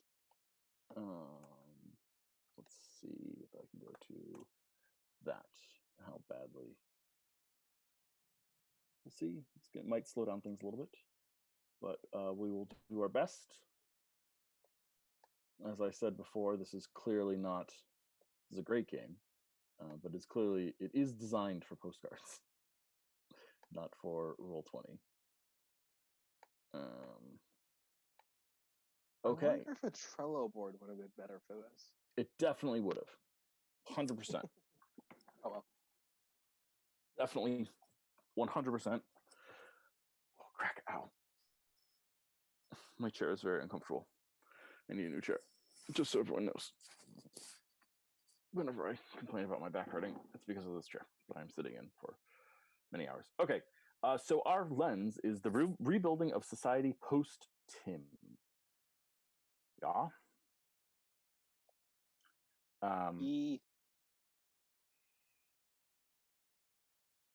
And we have created the recolonization of Gargalog and the terraforming of Gargalog. Let's see. That was Ash. Nia, you can create a period, an event, or a scene, as long as it has something to do with the rebuilding of society post-Tim. Okay. I think I want to do an event after the terraforming of Gargalog. And it will be... I think while terraforming, they discover an environmental hazard, and it causes a disease to spread among the people terraforming.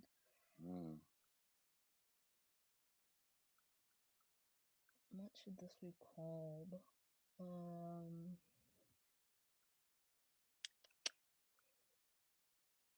All right, they discover an environmental hazard, and it brings a disease to spread among the people terraforming.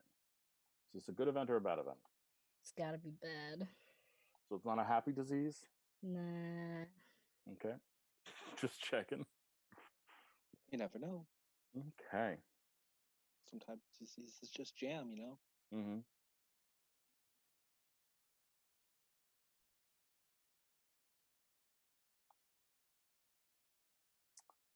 Okay. The rebuilding of society post Tim is our focus. I'm gonna jump a little bit further into the future, and put an event under the architectural merging.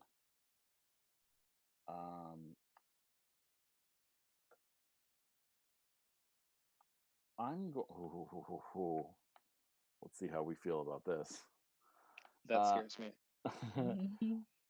I'm going to put the construction of the church of the memory of Tim. Oh no. He brought it back. I want to clarify, though, for the sake of clarity, because I'm allowed to, that Tim is not back. Whatever caused the fall of Tim is still maintained. But Tim's teachings or Tim's disciples' teachings or something is present in some form in our new society through the construction of the Church of Tim. And you know what? I'm going to call this a positive thing. Actually believe in religion that much because I don't. But because I think that the construction of this church actually represents a true merging of architectural styles. That's cool. So from our our understanding of the period, this church is going to be like a real, like an architectural achievement. And that is my event that I am creating. That brings us to Marcus.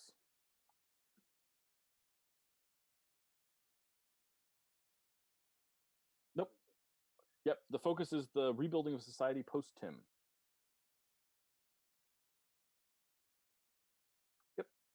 Or you can actually make a period. If you feel like there's a period that is about that, then you could make a new period.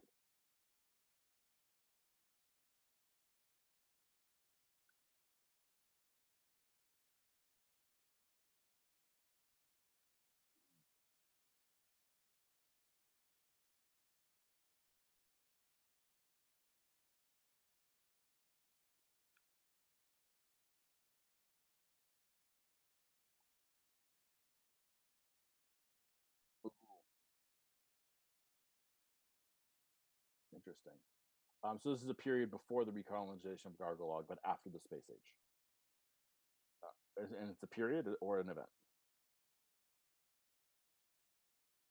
Okay. And is it in the Space Age or is it in the recolonization of Gargolog?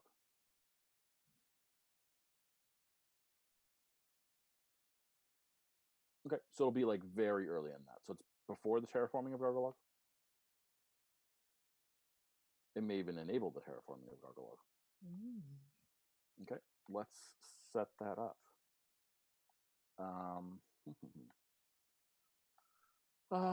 Okay, text. So Tim in decline. Recognize. How are you saying this?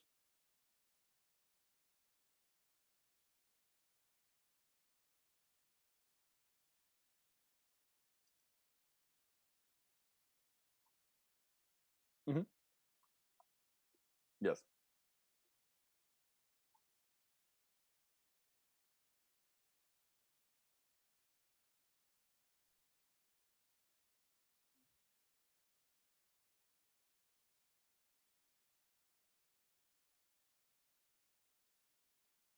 Okay, Gargolog. Tim in decline sets up both species as being made sufficient. Yeah, let's think about it. Anyone have a better phrasing or wording? We see what the idea is here, right? I just want to record it well.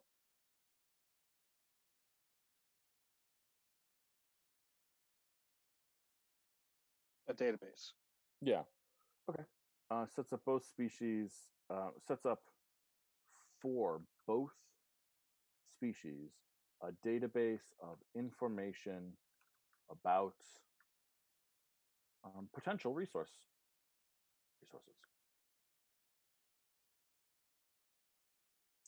I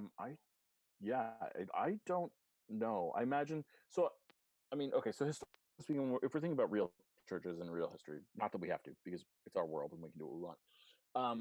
Religions sort of start typically based around like people or things, or Tim could be based around Tim, as like it sort of starts right around the time of their death as like a mild deification or mild revelation about them, and then there's like a time later picks up and becomes more than just that and turns into sort of like cult status, and there's a time later than that when it kicks up more than that and becomes what we call a religion typically. So sort of like, mhm. Yeah, I love that. I think that's great. Tim in Decline sets up for both species a database of information and potential resources that will last for a long time. This is its. What are Tim's pronouns? I think we're using he, him the entire time. Great. This is his. I'm gonna call it martyrdom, and leads to the potential birth of his religion. Something like that. Well, no, we'll just call it his martyrdom. We don't need to say more than that. Okay. And is this a good thing or a bad thing? Okay. Bam. Okay. Beautiful. So that was Marcus. That brings us back to Ash. Ash, you're in the same position you were at the start of this. This is your lens. The rebuild gives this to Tim. And you can make a period, you can make a scene, you can make an event, you can make two of those that are next. It's your call. Okay. Seems weird that I'm already going again. But we had no scenes. Scenes are the thing that takes the longest. If there's no scenes, they'll go faster. Fair enough.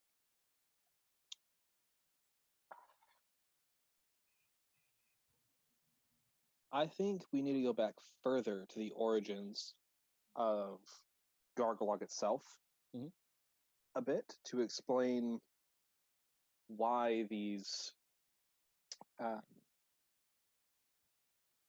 Well, you don't get to pick a new. Don't get to pick a new lens. You're still on the same lens. You're still on the same lens. Rebuilding the society post Tim. Yeah. Okay. Cool. Just making sure. To be rebuild society, you have to know what society originally was. Totally fair. So I think a period before the between the dietary formation and the decay of Gargalog, we need the original formation of Gargalog and the events within it, which is the. I guess the event would be before it. Sometimes the event, like, you could say, this is a dumb thing, but you could have like a period of time is the Civil War, right, in America, and like, but the first event of that could be the election of Lincoln or something like that. You know, like we can sort of there's a little bit of fuzziness there. So do I have to have the event be under that same period? Yeah, you have to create. You can create nested things only. Okay. So they have to be together. So then we'll go to. I'll just do an event, which is the. No. Damn it. This is difficult. Yeah, there's a lot of. I mean, one of the things that this thing is like there's a lot of rules to enforce fairness in the collaboration. Yeah. I think we need to do a scene in an event. Okay, what's the event? Sense. So the event is under the first, the colony of Gargalog. The first experimental colony. Section, very first section. Nice. Which is the establishment of the Constitution of Gargalog. Oh, I love it. Cool. the establishment of the Constitution of Gargalog. Is this a good thing or a bad thing? Very good. Okay. Okay. And underneath that, you want to create a scene? I want to create a scene. Okay. What is the question of this scene? What was the primary founding belief of Gargalog that led to Tim's ultimate rise to power?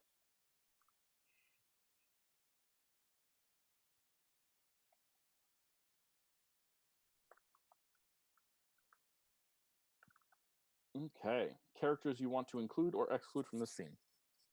An early Tim prototype, which is an atmospheric AI. Early atmospheric AI. Which is Okay. essentially Tim, but not crazy. We need then, I think, Zarog. Zarg the seventh. first? Zarog the 7th. Zarg the 7th. Ooh. Zarg lives a long time, or this is a shorter period of time? That's interesting. Let's go with the 5th. Ooh, okay. I can see Fifth. it.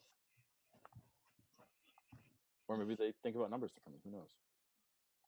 Yeah, it's actually going reverse, so the 7th is actually older than the 5th. Okay. Oops. And then no Captain Derry because he's not born. Okay. Zarog the 5th. No to Captain Derry. And who else? Anyone else you wanna That's say no all I to? got. Okay, Nobody perfect. else that I have said no to yet. Yeah. I mean, you can also say no to types of people, right? Wow. No cultists then. Okay. Yeah. There's not a cult of Tim. Yeah, no cultists. Perfect. Okay, so that is you creating that. That means we go backwards. Marcus, you get to pick your character first.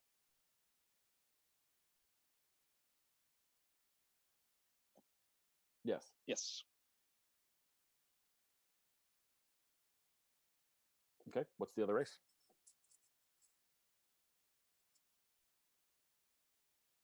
Yeah, what are we calling them?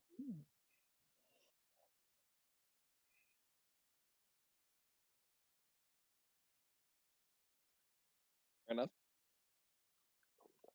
Okay.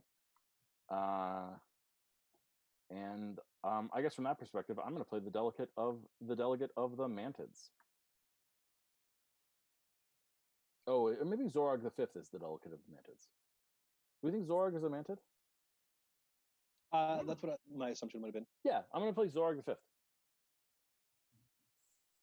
And that makes it Nia's turn. Nia, you can play either our early atmospheric AI, who is not Tim, or someone else. I'll play the early atmospheric AI that is not Tim. Cool. It is Tim, just not the crazy Tim. Tim, lower caps. Okay. Yeah, Tim, lower caps. Tim, not Tim. It's Tim, not Tim. Yeah. Okay. And our last member of this scene.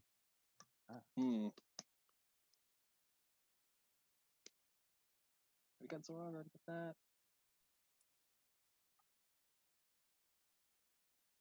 I will play the mayor or leader, the first captain of the colonists.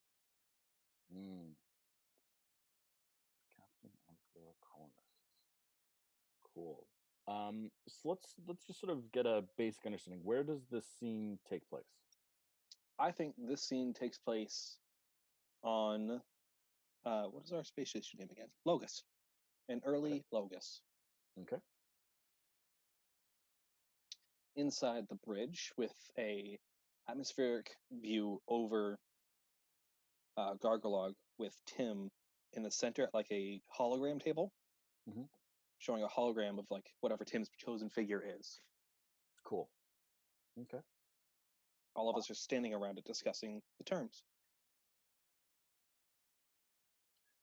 So what was the primary founding belief of Gargalog that led to Tim's ultimate rise of power? Cool. Okay. Great. Let's jump on into the scene then. Opening thoughts for each character. Oh yeah, opening thoughts. Thank you. Yeah, we would start.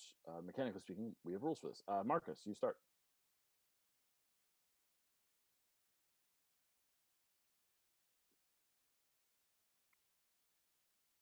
Ropolo. Well, hello.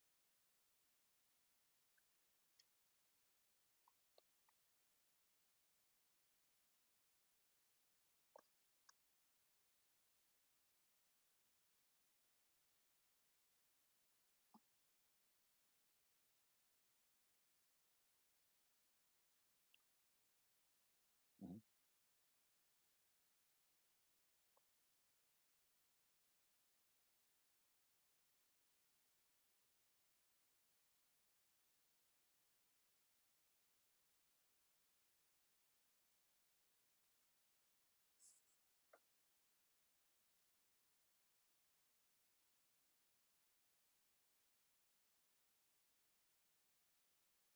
Gargalog. Gargalog.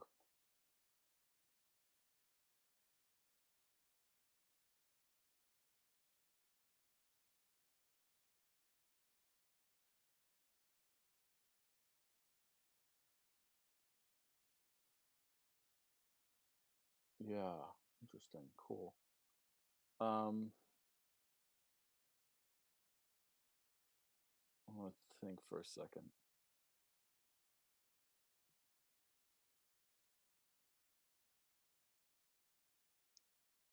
I think Zorog the Fifth is wondering why the early atmospheric AI chose this planet to colonize.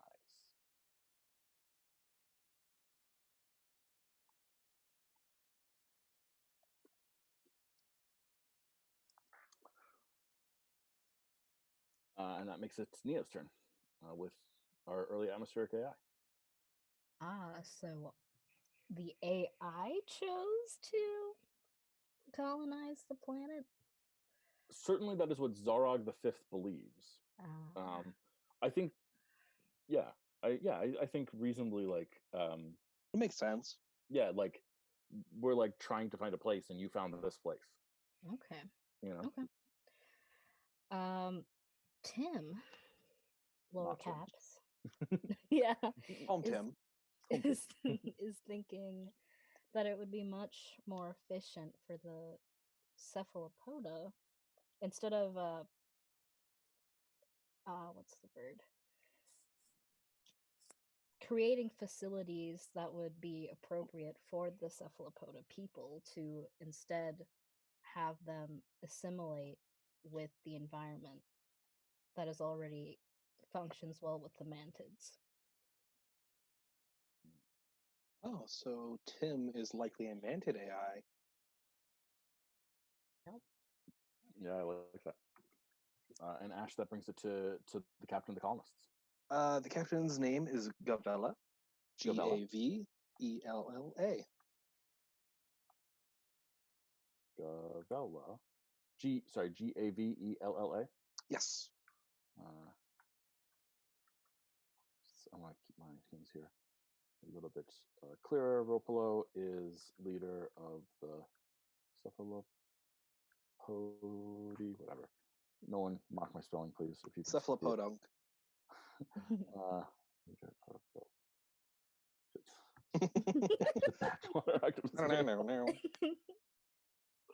Backwards fish. I can just see the cephalopods becoming our cowboys later for some reason. I don't know why. Exactly what the goal was, Cephalopod actually. cowboys. Just putting that out there. Okay. Cephalopod cool. cowboy. Gavella's concern is with the slightly higher, the denser core of the planet seems strange. Leads to higher gravity. Okay. So I think all four of us start the scene. Ash, is that right? We're all here. Yes, we are all present around the table with Tim in the center.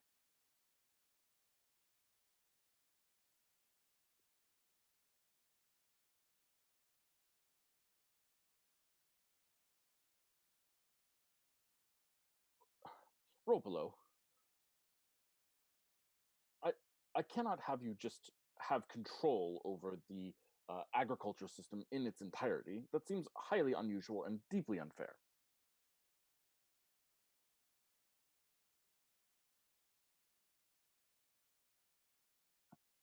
Yes, but my people are used to.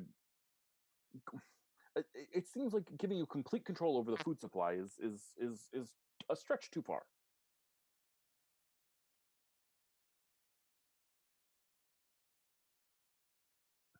It's much more difficult to build in water.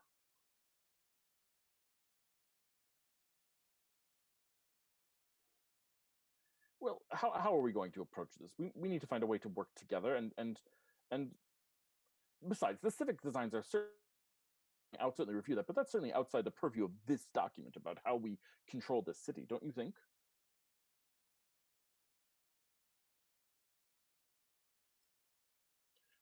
I don't know. What do you say, Captain Cavella? I say that this document's purpose is not to explain our agriculture or who has control of what, as much as it is what we are trying to achieve together, not what we can control.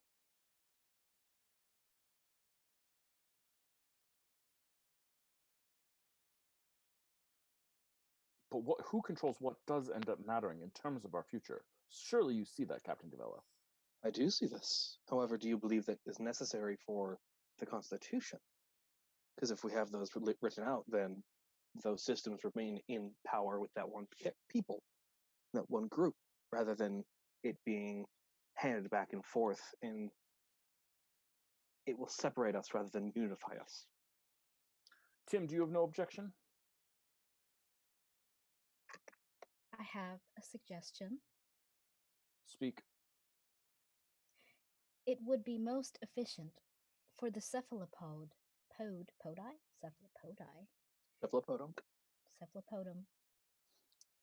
to follow the way of the mantid.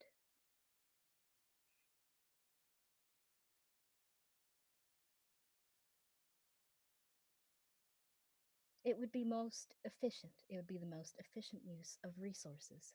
Don't put Tim on us entirely. Tim has their own beliefs. Yes, which we should be probing about too. We should have some clarity, Tim. Why was this plan even chosen? It's a dump. It needs complete and total reconstruction for us to exist on it at all.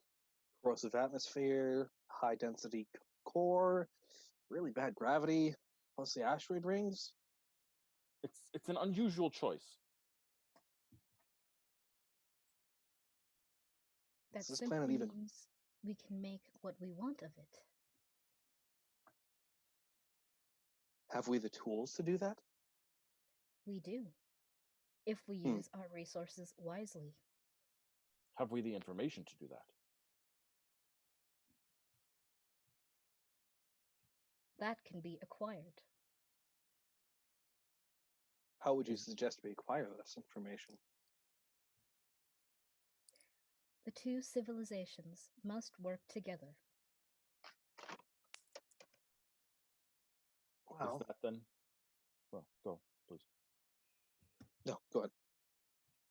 Is that then what our founding document should be about? A coming together?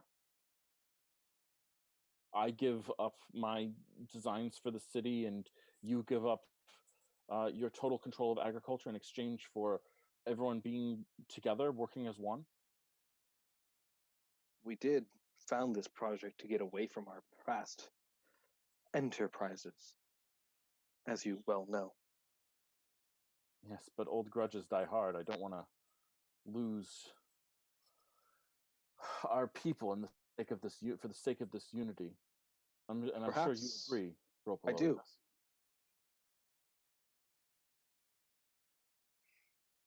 You were saying, Captain. Perhaps the Mantids should control the agriculture, but the Rapolo control the building. Maintain a balance between each other. If the Mantids are making decisions that affect the cephalopods, then the cephalopods should make decisions that affect the Mantans. That way, we cooperate together so we don't kill each other. You are an idealist, Captain. Perhaps. However, idealists are what signed the peace treaties. Idealists are what have enabled this establishment of this backwater gargalog. So, perhaps being ideal here is, well, ideal. I feel like we have our answer to the question. I would agree, honestly. Okay. Awesome. Then our question. Let's see. Let's see if we can answer it effectively. What was the primary founding belief of Gargalog that led to Tim's ultimate rise to power? Unification through control of the others. In a way. That's how I would phrase it, but at the same time, I'm not sure if that's accurate. Yeah, unification through mutual trust. Mutual control / trust. Yeah, I think we're sort of seeing that Tim believes in unification. So for all the problems of the Tim AI and its information gathering in the space age, fundamentally its goal was still unification. Maybe it went rogue or whatever, but it was still it's actually its goal was the same goal as our history. That's really cool. I like it. I've really loved how this has been built out. Yeah, this is fun. I'm digging in a way, it's like Tim from the beginning. Instead of seeing the issues of the planet as they were built to do, they saw these species are too different to work together, so we're going to merge them into one. Yeah, I love it. I think that's great. Cool. Awesome. Well, Marcus, you, before we move on to Nia's turn, get to pick a legacy.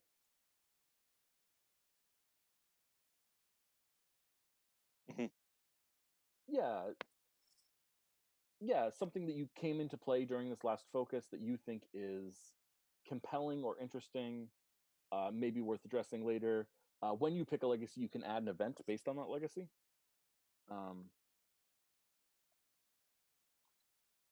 Yeah, I was interested in the last ship of the Gargolites. I haven't found a place for it yet, but I think it's an interesting part of the history. So I added its survival through something. I might put its appearance somewhere else. I don't know, but that was the one that I chose for me. Ooh, the career. Yeah, or we can even just say, we can just say Captain Gavella. In general, yeah. Yeah, she was. Yeah, I feel like there was two people at odds, and Captain Gavella was the two leaders who should have been idealists were at odds, and the AI and Captain Gavella were the idealists.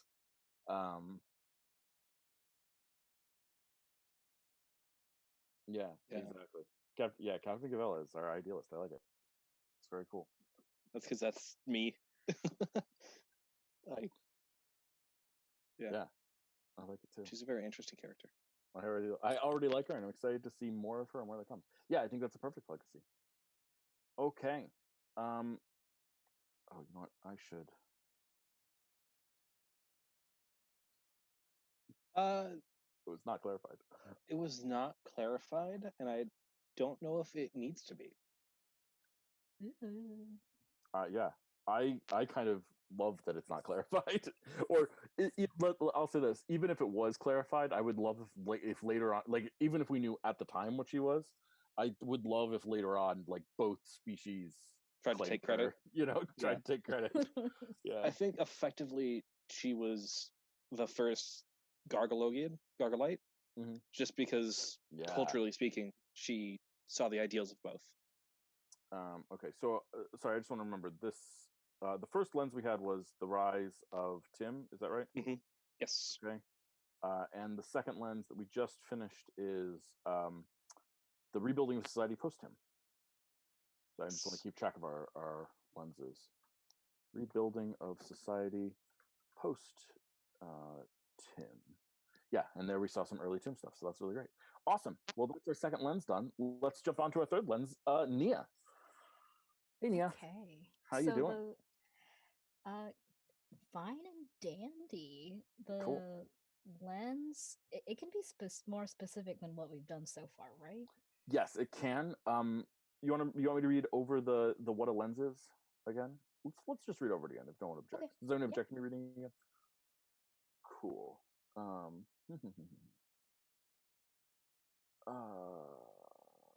oh, sorry, it's not a lens. It's a focus. Sorry, I keep on calling it a lens, but it's the focus. Oh, it's Oh, also. I think you might use it interchangeably. Okay. I am The focus can be anything. It can be a person, a place, a thing, an institution, an event, a period, a concept, really anything that you want. The lens can use something that you already came up with in play or make something new on the spot. If you're making something new, you'll usually declare a focus, then make a period, event, or scene to show what it is that you're talking about. Write down each focus. Blah, blah, blah, blah, blah, blah. Oh, yeah, sorry. You are the lens. You pick the focus. I apologize. That's the distinction. yeah. It lets you tell the direction of the game. When in doubt, I recommend Ben Robbins. Pick a small, concrete focus, like a particular person or an incident, rather than a broad or vague one. The narrower the focus, the more detailed and personal the history will be to play. I think I would like the focus to be the cowboy cephalopodum. Cowboy cephalopodum. We And may I, call them a lot of different things over time. yeah, So. probably. um, and with that, I think there would be a period between the first experimental colony and dietary formation. I love it. It would be the golden age of cephalopodum cowboys. Okay. So you all are GMs in this Roll20 account. If you could help me by moving things over a Yeah. little bit, so that we can make room for that, because basically we're adding things early. I unfortunately don't have a mouse, so that would be very difficult. Fair enough. But generally it'll work better if you move 1 or 2 boxes at a time, just so we don't lose too much material. And then Roll20 sort of auto fixes it, which is bad. So you kind of have to do things as you do it. Yeah, just only bother helping if you can. Don't worry too much. If you don't know how to work Roll20, also don't worry too much about that as well. But in general, just move things right.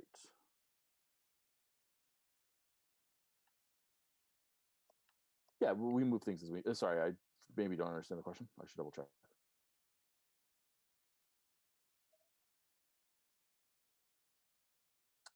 Yeah, I mean, I've just been doing it myself, but if you want to start doing that, I will not object to diversifying the business of copying down cards.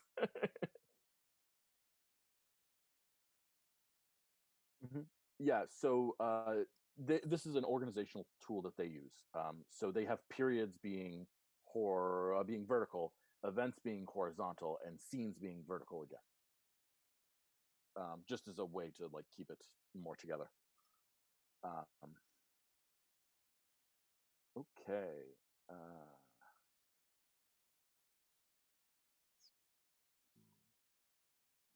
There. This is sorry. You said that you wanted this to be before dietary formation. Yeah. Cool. I like it. Put that there. Okay. And the theme is cowboy cephalopodum. The cephalopodunk. Cephalopodunk. Podunk. Well, yeah, I mean, obviously it's a podunk if we're doing cowboys. Yeah, and they're cephalopods, so they're the cephalopodunk. Yeah, I like it. I'm down. Perfect. No worries. Okay, and what's the period? I'm sorry, I got distracted by moving things that I totally forgot what your period actually was. I think it would be called the golden age of cowboy cephalopodunk. Cowboy cephalopodunk. I was saying that cephalopodunk are the cephalopod cowboys. Yep.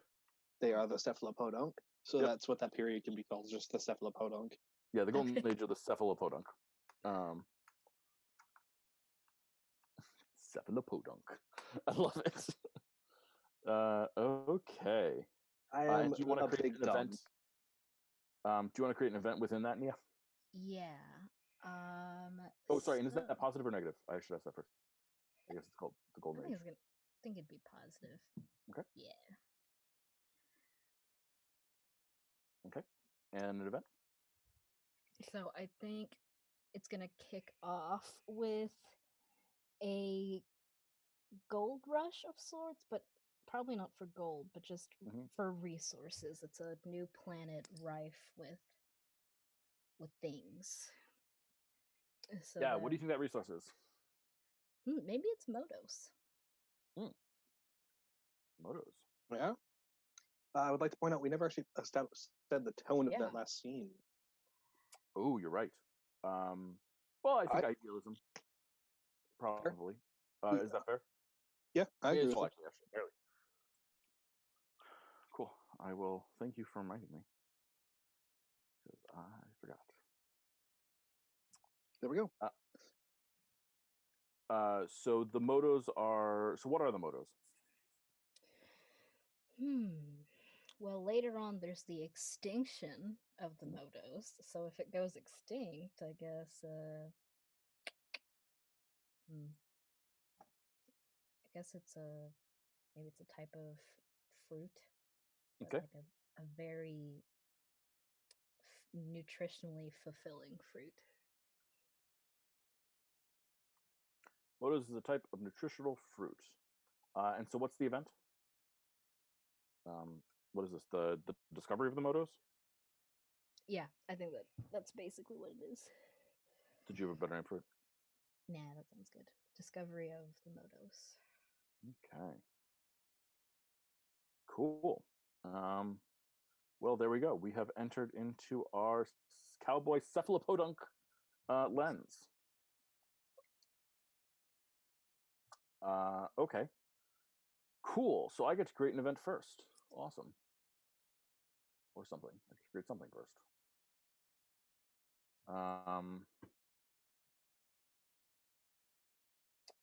Need a cool cephalopodunk name.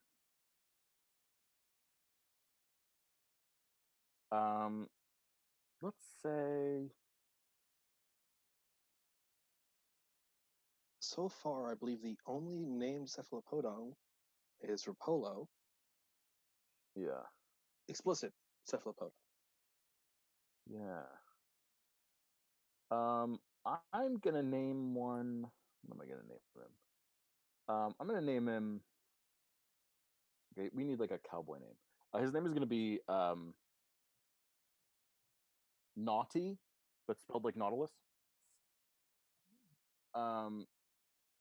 And I am going to put this. What am I going to put this in? I'm going to put this. Actually, I'm going to do something a little weird. I'm going to put this in architectural. No, I'm going to put this in the unification of the societies. All the way at the end here. I'm going to put. Let's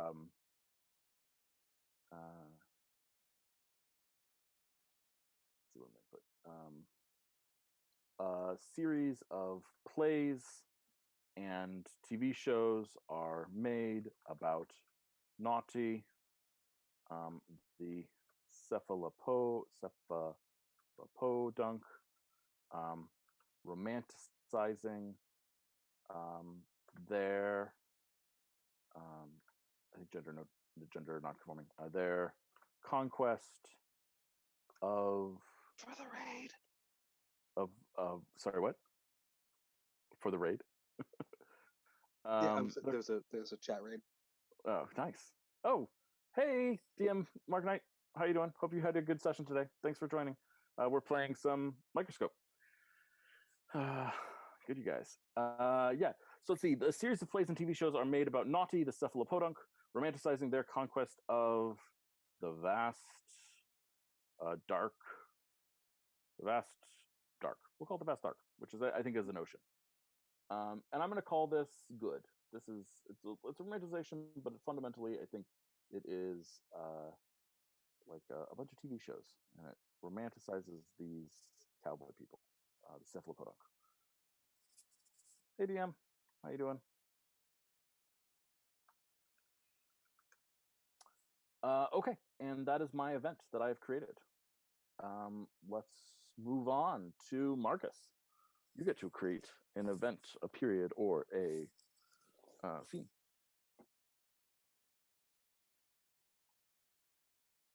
Mhm.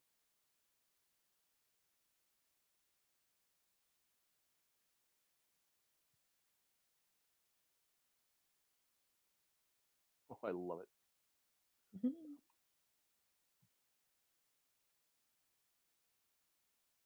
Ah, the largest moto wrangling in history, by brackish Billy and his uh, mixed species gang. Sound good? Is that right? Cool. Awesome. Cool. Ooh, create a chameleon. Thanks for the host. Oh, you're on stream. Well, still thanks to the host. Still appreciate it. Awesome. Yeah, absolutely. Is this good or do we like wrangling motos or do we not care? Good because it's fun is a good enough reason. Okay. Sounds good. Ooh. Well, the extinction is a good thing. Oh yeah. Mm-hmm. It is labeled as a good thing. We do label the extinction of motos as a good thing. Though we don't know why. Give it back. Fair enough. I like it. Yeah. Sometimes one of the things you can do is if you don't quite know what to do something, just put it the opposite of what it's nested inside of and see what happens. That's actually literally a recommended guide to play in Microscope, which is fun. Cool. I dig it. Ash. That makes it your turn. Do you want? You can make a period, a scene, or period, event, or scene. PES.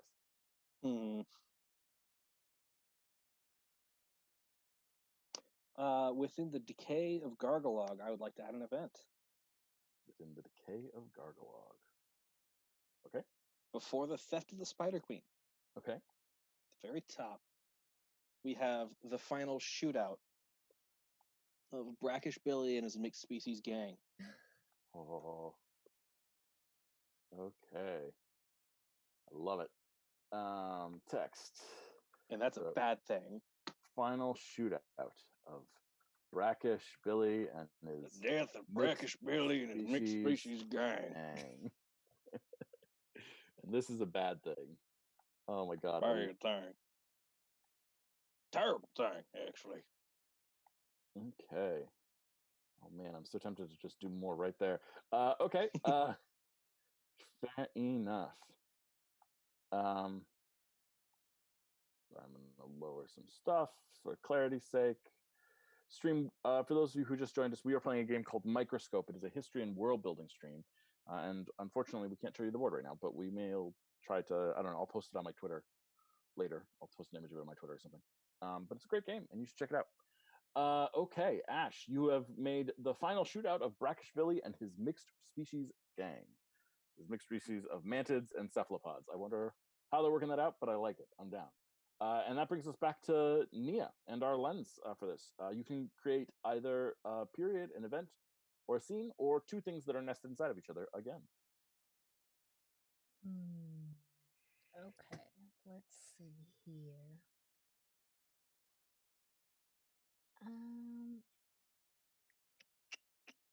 I kind of want to create an event under the Golden Age called The Corruption of the Modos. And I think it'll be directly related to what the Cowboys were doing. Okay. Where do you want this to occur? It will happen underneath the last event in the Golden Age. Okay. Oops. I didn't copy last event. So this is going to be the corruption of the motos? Yeah. Ooh, I like it. Okay. The corruption of the motos. What does that mean to you, just out of curiosity? Well, it seems like we said that the motos is a fruit, but clearly they're more than that because they're being wrangled. So I think that this kind of changes the nature of the motos, them being treated in this way. And I think they go from being positive, providing nutrition, to being to being harmful. Sentient fruit fighting back. I like it. I mean, they don't even necessarily have to be sentient. Like, I kind of see like Coconuts that sprout legs. Yeah. yeah, Sure. or like they're if they're cephalopods hunting them mostly, because we've got the cephalopodunk. Then like they're like underwater fruit that float there in some way, and I wonder if they just like explode or something like that. I don't know. Okay, it could be a is this coral or negative? something. Actually, that would make sense. Yeah, good. I could see that. Yeah, Is this negative? it would be, because then I think it would make sense for the extinction to be positive. Yeah, that makes sense. Cool. Do you want to create a nested scene, or are you happy with that? I don't know if I can think of a scene. I think I'm happy with that. Awesome. Sounds good to me. Okay, Ash. Do you want to create a legacy that we have from here?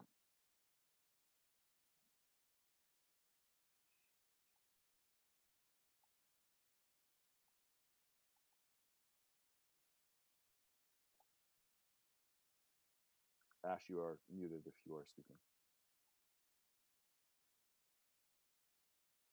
Hello? Am I muted? No, sorry. It was me.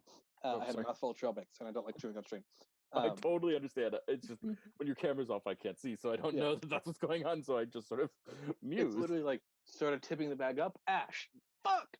Been there, done that. Definitely done that on stream. Sorry, guys. Sorry, watchers. Brackish Billy and his mixed gang, I think, leads to is a good legacy. Okay, so you want a legacy of Brackish Billy and his mixed species gang? Yes, and we're gonna put that within the reconstruction of Gargalog. Brackish Billy and his mixed species gang. I love it. And you're gonna put this in. Sorry, you're gonna make an event about this. You can make an event about this. An event about this. The reconstruction.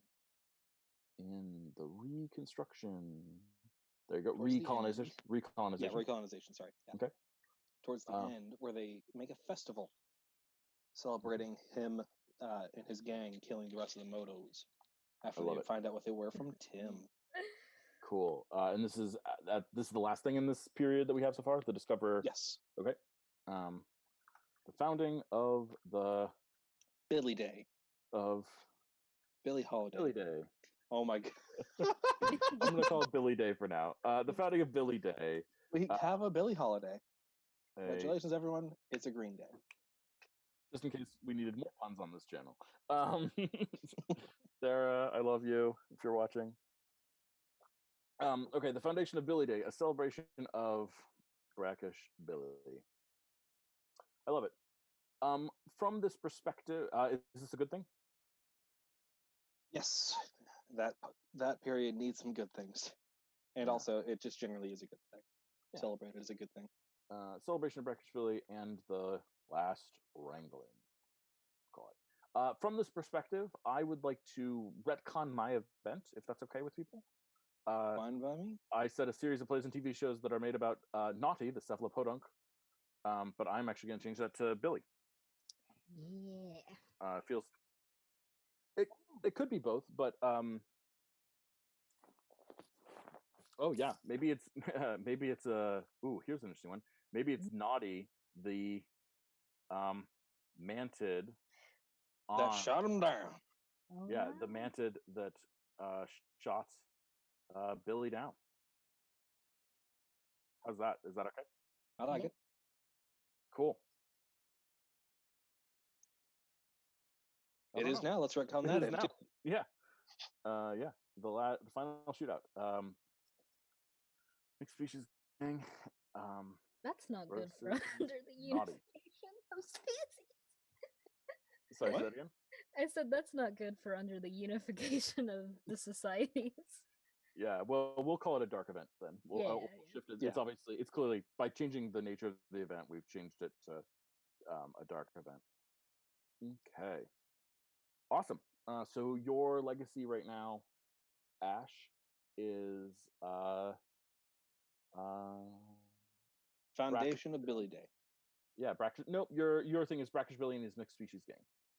Yeah, And then your event is the Foundation of Billy Day. Yes. Cool, awesome.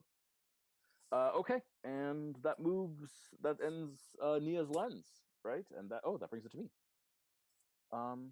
Okay, yeah, we can do one more round. Is that okay with people? We'll end Let's with my do turn. it. Cool. Okay. So our lenses so far have been the rise of Tim, the rebuilding of society post Tim, and cephalopodunk. I need a new lens. Let's look at what we haven't done yet. From our yeses and nos. Sentient spaceships we've done, non-ape descendants we've done, cowboys we've done. Awesome. We haven't done enough with hostile environments yet. In a way, we didn't do sentient spaceship because Tim became just a regular AI. It's true. Well, I don't know if I have an idea for that yet, though. So I'm going to stick with hostile environments. Fair enough. So I think my lens is going to be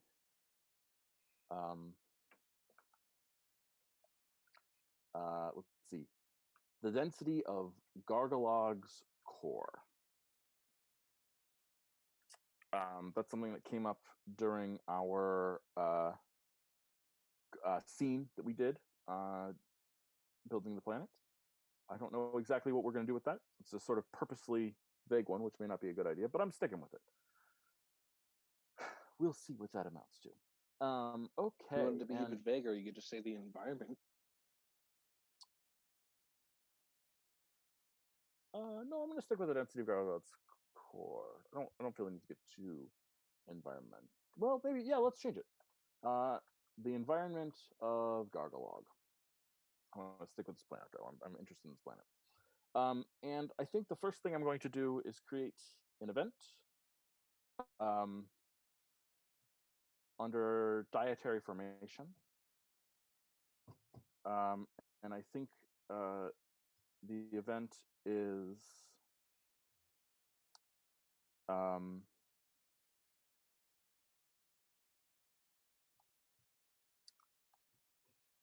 think I'm going to call it the Great Hunger.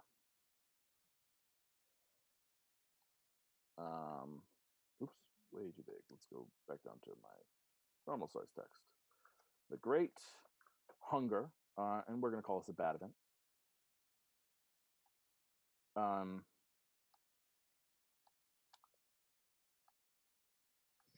And I think underneath the Great Hunger, and this is post the extinction of the Motos, which is a good thing, but I think that it also meant that our primary food source is gone. And so I think underneath that, I'm going to create a scene. Sorry, I get to create a nested scene. And the scene will be what? What will the scene be? The question of the scene is,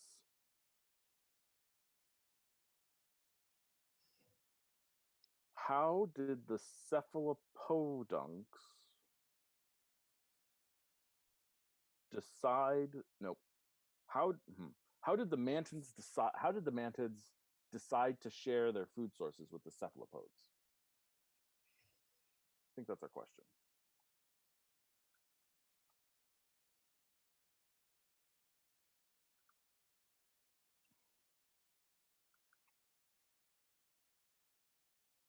I don't think that's a good question. I hate this. I'm sorry. I understand. Yeah. No, we're thinking out there. I'm actually, I'm not going to make a scene. I'm just going to stick with my event. I'm happy with my event. Our theme is the environment. We've got an event called the Great Hunger. This follows the extinction of the Motos. And I will pass play to Marcus. Marcus. No, it's only counterclockwise if you're making a scene.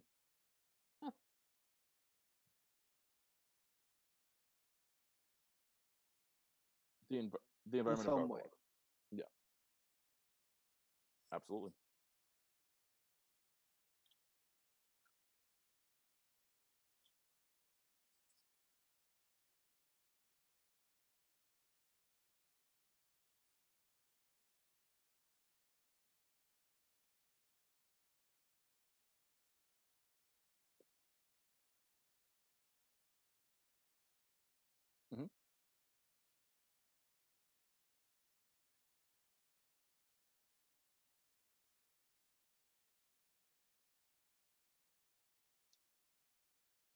The acid rain.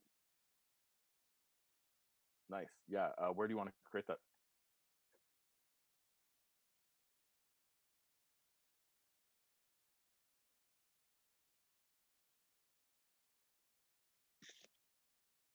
Yeah. Yep.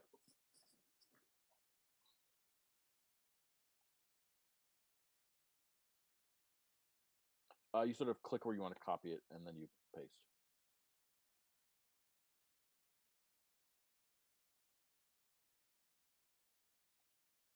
Don't worry, I can make it. No big deal.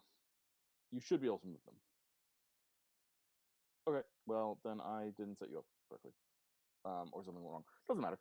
There you go. I have added a new card for you. What do you want the card to be? This will be, what's the text?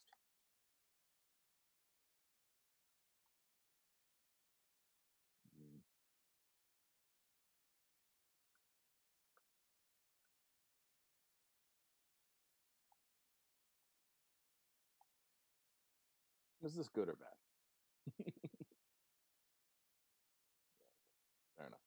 All right, yeah, so the turning of the atmosphere of Gargoyle, again, this is a negative event. It is the world becoming more acidic. I love it. I think that's great. Ash, the environmental health. At the very start, once more, just after that scene, the destruction of the colony ships due to the magnetic interference of the environment. Ooh, I love it. And this is right after this is right after that scene that we did at the beginning. Right after that scene. So this is the actual colonization that started. Cool. Okay. The destruction of the colony ships due to the magnetic interference. Yes. Of the planet. I love it. Oops. Overall, I'm going to mark this as a positive. Yeah. In the end, this is a positive. Hold on. Uh-oh. Uh-oh. Roll 20 is leaking out of me a little bit. Pardon me. Oh, no. Don't worry. It'll be fine. Okay, let's try that again. The destruction of the colony ships due to the magnetic interference of Gargalog's core. Oh, it's right. It's still there. Where is it? Why is it? My roll 20 is dying. Okay, cool. Good to know. I'll just reload. It'll be there. It'll work. I have faith. Just works. I don't know why I have faith in software, but I do sometimes. Okay, there we go. Yes, it's on there twice now. Who would have guessed? And this is a positive event. Yes, cool. Overall. I like it. Excellent. Nia, that brings it to you. Okay, I want to create an event under the Great Hunger, and I think I can copy and paste it. I was able to do it before. Go for it. Yeah. Okay. And it shall be called The Rise of the Spider Queen. There we go. Let's get back to that thing. And it is a good thing. The Rise of the Spider Queen is a good thing. I love it. Okay. Cool. Awesome. That brings it back to me. I think I'll make another. I do want to make a scene, and I'm going to make a scene. God, drama queen. I know. I like, sorry. What? Who would have guessed? I like scenes. I like drama. Who would have guessed? And I'm going to make a scene under the Rise of the Spider Queen. I think because I'm digging that vibe. I don't know why. But I think the scene will be. Let's think about this. Rise of the Spider Queen. The scene's question that we have to answer.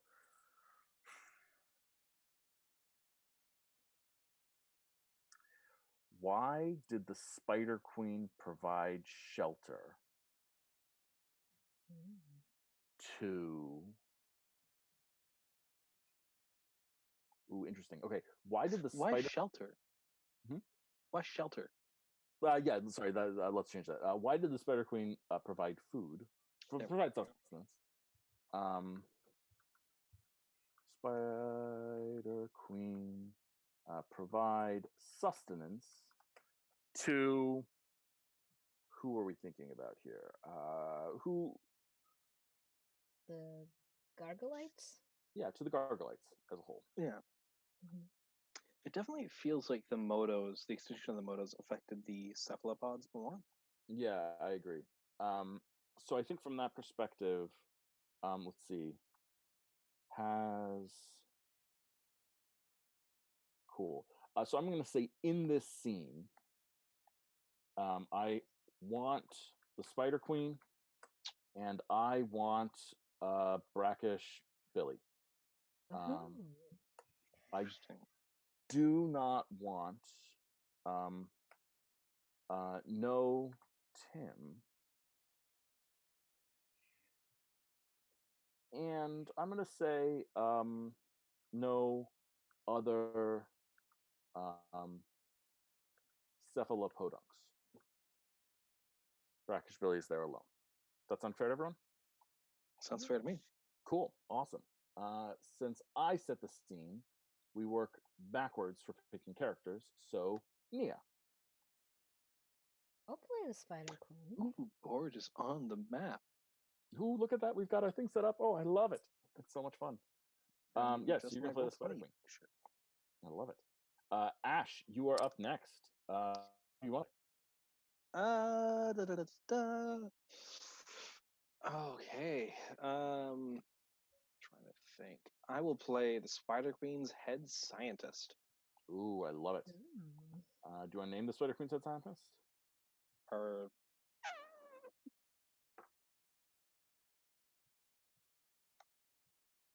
Is that the name? So yeah, it's just You know what? Fuck it. Let's just The head scientist of the Spider Queen. I love it. Marcus. Marcus is Brackish Billy. Okay, and that means that I have freedom to play whoever I want. And in this case,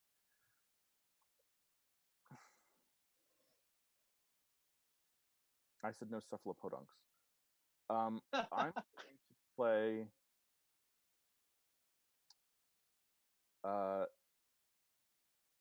Let's see, who am I going to play? I'm going to play the Spider Queen's sentient ship. Why is it always 3-on-1 in these instances? It happens a lot. I don't know who. That's a good point. We actually need someone. Actually, I think that's better. That's a better point. We actually kind of do need someone to represent more of the Gargolites than Brackish Billy. So I'm going to play. You play Zorog. I'm gonna play Zorog the Sixth. Yes. Yes, we've completed the cycle. we haven't seen Zorog yet. Okay. We still need to know which one's older. No, we definitely do not. Okay. Cool. So let's see. I think the scene takes place on the Spider Queen's sentient ship, though. And I think what has happened so far is that Brackish Billy has located the Spider Queen and begun negotiating a deal, a trade deal. But no one knows why the Spider Queen has decided to do this yet, which is of course why is the Spider Queen agreeing to do this? We'll see in the scene potentially what is happening. But the seeds of a trade deal have been planted, and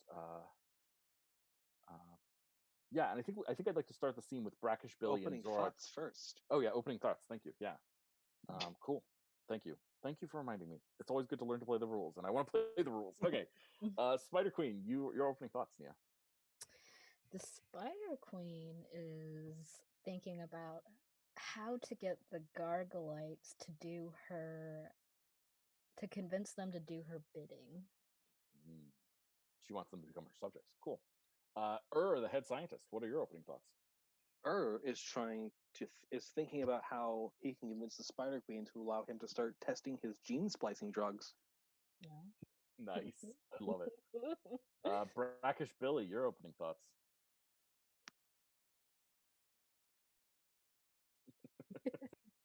Brackish Billy and the boys. I love it. Yeah. It's a boy band. Yeah, let's see. I just want to look at the timeline for a second.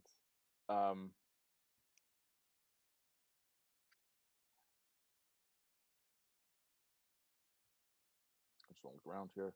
Yeah, Zorg is also obviously hungry, but I think Zorog's focus is I think Zorg the Sixth is the most future-minded, and so Zorg the Sixth is thinking, is there a way to arrange the situation in such a way that he can use the Spider Queen's ship to contact the original mantid and cephalopod colonies? Because I think they're out of contact right now. So he's thinking, is there a way that I can get that? And I think we start the scene Zorog and Brackish Billy entering a room with the Spider Queen and in it. Greetings, great and noble queen. And I bow. Or express respect. Actually, I think I bend my tentacles in a respectful way. Do we decide if Zorog I thought was a mantid? Then I thank you. Then I click my mandibles in a respectful way. Okay.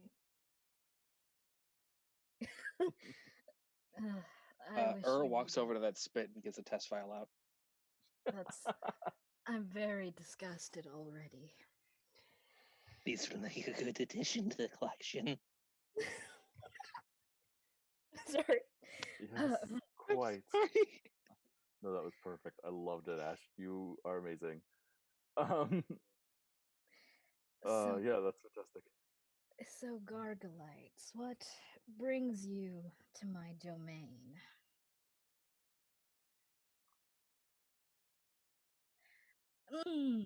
I don't like that tone you're taking.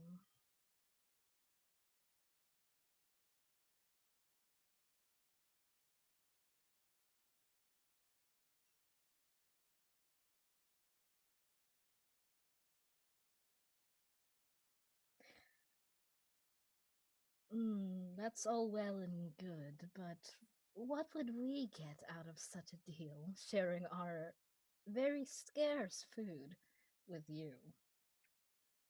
We have. Oh, please. Sorry. Speak, Brackish Bill.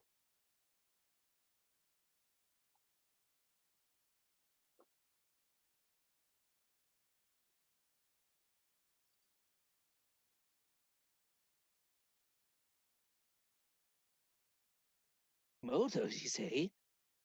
Do we have use for such a thing, Yes, of course.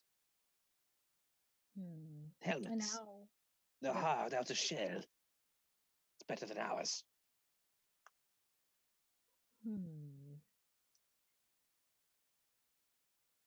Quite. And worth something in trade, I would think. I suppose. But, how vital would this research be? To share our food, that is vital. Is this research vital? Well, you know the thing I've been working on, yes? What thing is this? Speak. I don't. It is a sustenance for all, not just for you or for us, but for everybody. You mean and the motos their shells have the juice, the juicy juice that goes inside. It is an essential. You mean some sort of sustenance that could be universal, self-sustaining, universal, self-sustaining, universal, whatever you prefer. That is a very big if, though I do have confidence in you, I think we will require a little bit more to actually come to terms. Dread Queen, let us dispense with the bull. You know that we are over the barrel. We are desperate. What can we offer you? Now you're talking. Well, I have a very specific need. We have a very specific need. You see, we've stayed to the jungles because our spiderlings have very specific needs. And if your people would help take care of them, why, that would be very profitable for us. What does this help entail? Oh, general caretaking. Nothing deadly. Don't worry about that. I'm not aiming to reduce your numbers. The details can be worked out, but I think we have to both have a little bit of faith in each other. Their bite only stings a little. I promise. Your vessels here in the jungles, they seem quite advanced. Yes. Do you have communications arrays? Ways to reach long distances, vast differences? Yes, but our systems are not like yours. We use a different form. It Yes, would not work. but such a form could be adapted potentially. We have scientists of our own. Spider Queen, if Dread Queen, if you grant us food, and we grant you the Moto husks, and we take in these spiderlings, will you grant us some of your technology for us to see some of your communications technology so that we can see if we can reach farther, call elsewhere? Calls are unreliable. What about repairing your own ships? A merging of technologies, so one would say. We're dealing with the problems of a rogue AI, and so our interest is in looking elsewhere first. At this point, is Tim a rogue AI? I don't know. Because Tim did not really start becoming a thing until the space age. It's true, but I think that we can still have early rogue AI here, sort of Fair enough. another proto Tim. It's another not A pro Tim, not Tim. Tim. Yeah, this is lowercase t, lowercase I, uppercase M. He's a maniac, Tim. Fair enough. Continue. This deal is pleasing to me. Let us move forth. And I think with that, we've answered our question. We certainly have.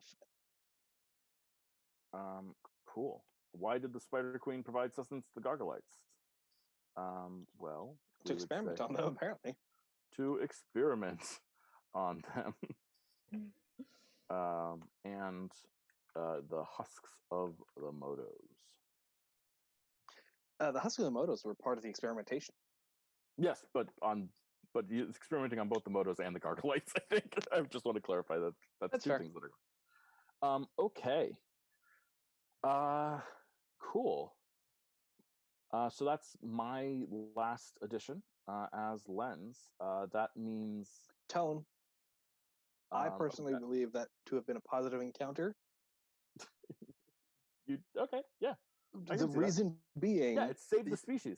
It saved the species and ended up unifying both the cephalopods and the mantids, literally by gene splicing them. Yeah, I think that's great. I love it. I love it. I think that's great. The Spider Queen is a unifying figure. Apparently, this didn't last very long because we got the decay of Gargolog immediately afterwards. But you know, but I think on the path to unification, there's a lot of things. Marcus, is that your screen that we're looking at? Yes. Yeah. Can you zoom out for us so they can see the whole thing? Because I think it's the whole shebang. And last but not least, Nia, you get to pick a legacy. I would like the Spider Queen's daughter to be alive and well. So we're gonna call the legacy the Spider Queen's family. Is that okay? Yeah. And then you get to pick a princess about that. I get to what? You get to make an event about that. Okay. I think this will happen at the end under the unification of the societies. And I feel like a good dramatic name is just The Return of the Spider Queen. Ooh, The Return of the Spider Queen. I love it. Return of the Queen. The Return of the Spider Queen. And Spider also, Queen 2, Electric Boogaloo. I'll say, is this the daughter or grandchild, or do we know? I guess it would be. Or is it just her? I guess who knows? I think she wouldn't say. And is this positive or negative? I think it's negative. Okay, Starting on drama. nice. The ending Awesome. of the drama. Yes. Cool. Well, that's sort of how Microscope works a little bit, people. I want to play think more of this. I totally love Microscope, and I'm down to keep playing it as often as we want. I think it's a really fun way to sort of build out worlds and experiences. Mhm. Yeah, Marcus, if you could zoom out for the stream, it would be cool for them to be able to see like the whole board, or at least as much of it as possible. Because yeah, oh yeah, no worries. Yeah, it's just it's a really fun way of, I think, building these things. Does anyone have any thoughts on the mechanics? Things that they noticed or experienced as they were doing this? I think there's when I heard the palettes originally, I was thinking it was like specific types of rather than it being just a general theme of things we can do. I thought it would have been more like you can add certain types of events. So you could add catastrophic events, critical events, stuff like that is what my brain initially went to. So more like a categorical, like these are certain things you can add to your palette rather than specific, a bit more of a nebulous term. Personally, I believe that this system is very good for groups of people to build worlds together. Like it seems more of a world building game together. So a lot of, this is a very, very nice system, in my personal opinion. I think it has a lot of really interesting methods of going about things. I like it. Yeah. Yeah, Nia, any thoughts? I think this game would have been a lot more complicated for me had you not played it before, because I felt like you guided a lot of it. And I got to see a lot of examples of what to do before it came to my turn. Yeah. I didn't really get that understanding when I was just reading it, because there are so many new terms and so many different types of mechanics to worry about. Yeah, I think that's really true. It's one of the hardest things about RPGs is that play is almost always easier than explaining play. And that's, I think, just a very difficult problem with games in general, right? It's I mean, even with our famous game D&D, right? It is so hard to see what a D&D game is like from reading the player's handbook or the Dungeon Master's Guide or really any of those, right? It's difficult to see what play even looks like. I think this game is pretty close in terms of making play and reading the book feel similar, except for there's not that, again, like you said in the group chat, there's not that creative spark that really drives the game while reading the book. Yeah, I really think that this is also a game that, like, you can really get better at. I think, Nia, your point as well had, like, having those examples is good and useful, and I strongly agree with that.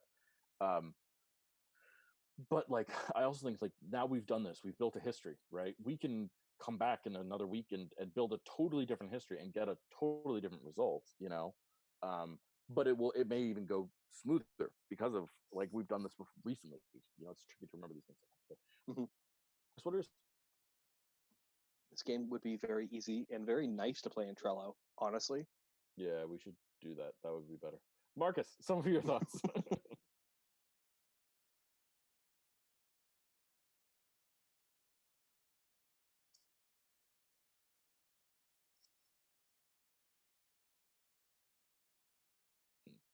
Yeah, that's something I think we're going to see as a recurring thing. Without someone who knows how to play the game, the learning curve of most games is steep.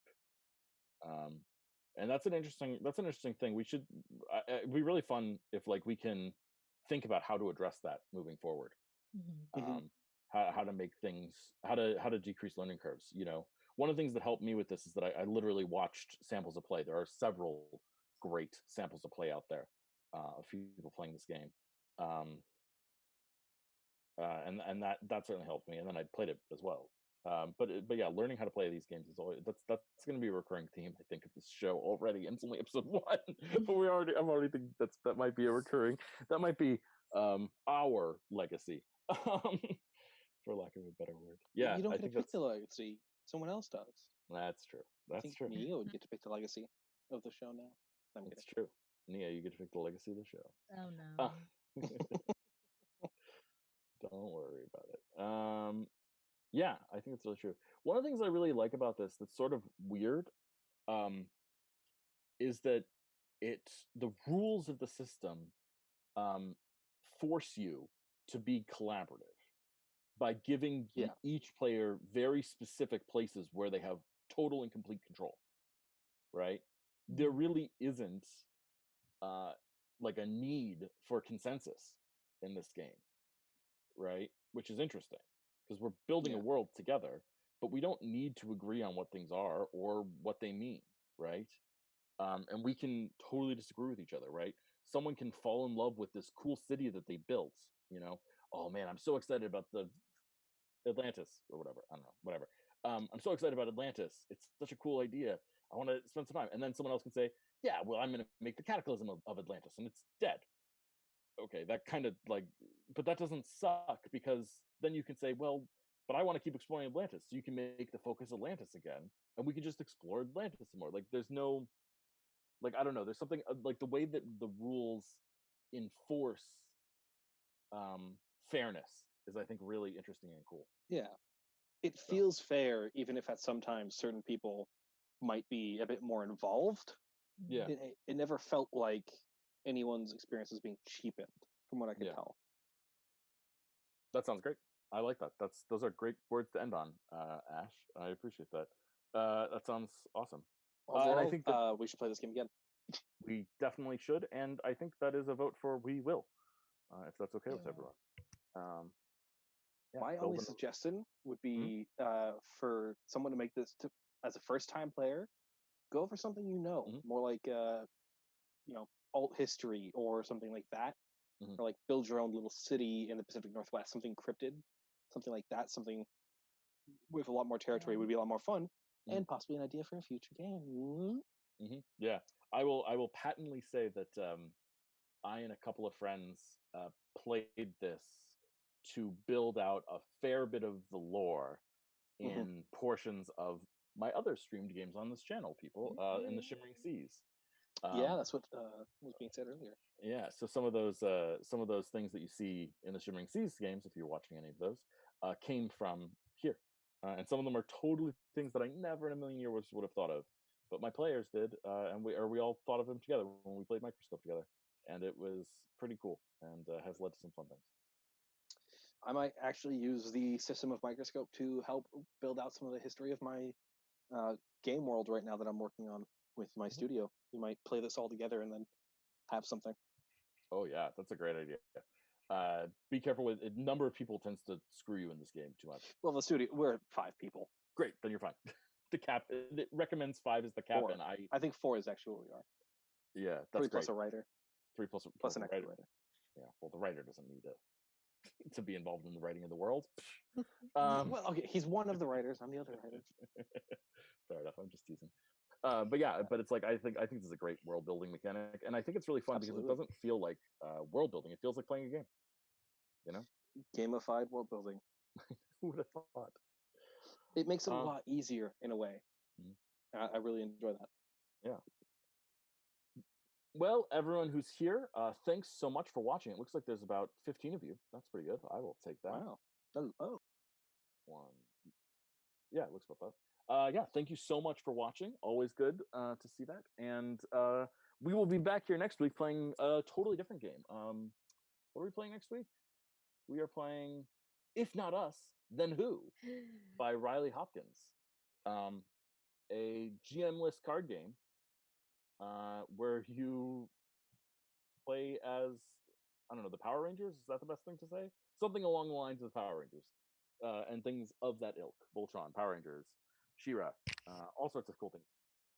Yeah, and we'll be playing that next week and exploring some of those potential stories and things like that as well.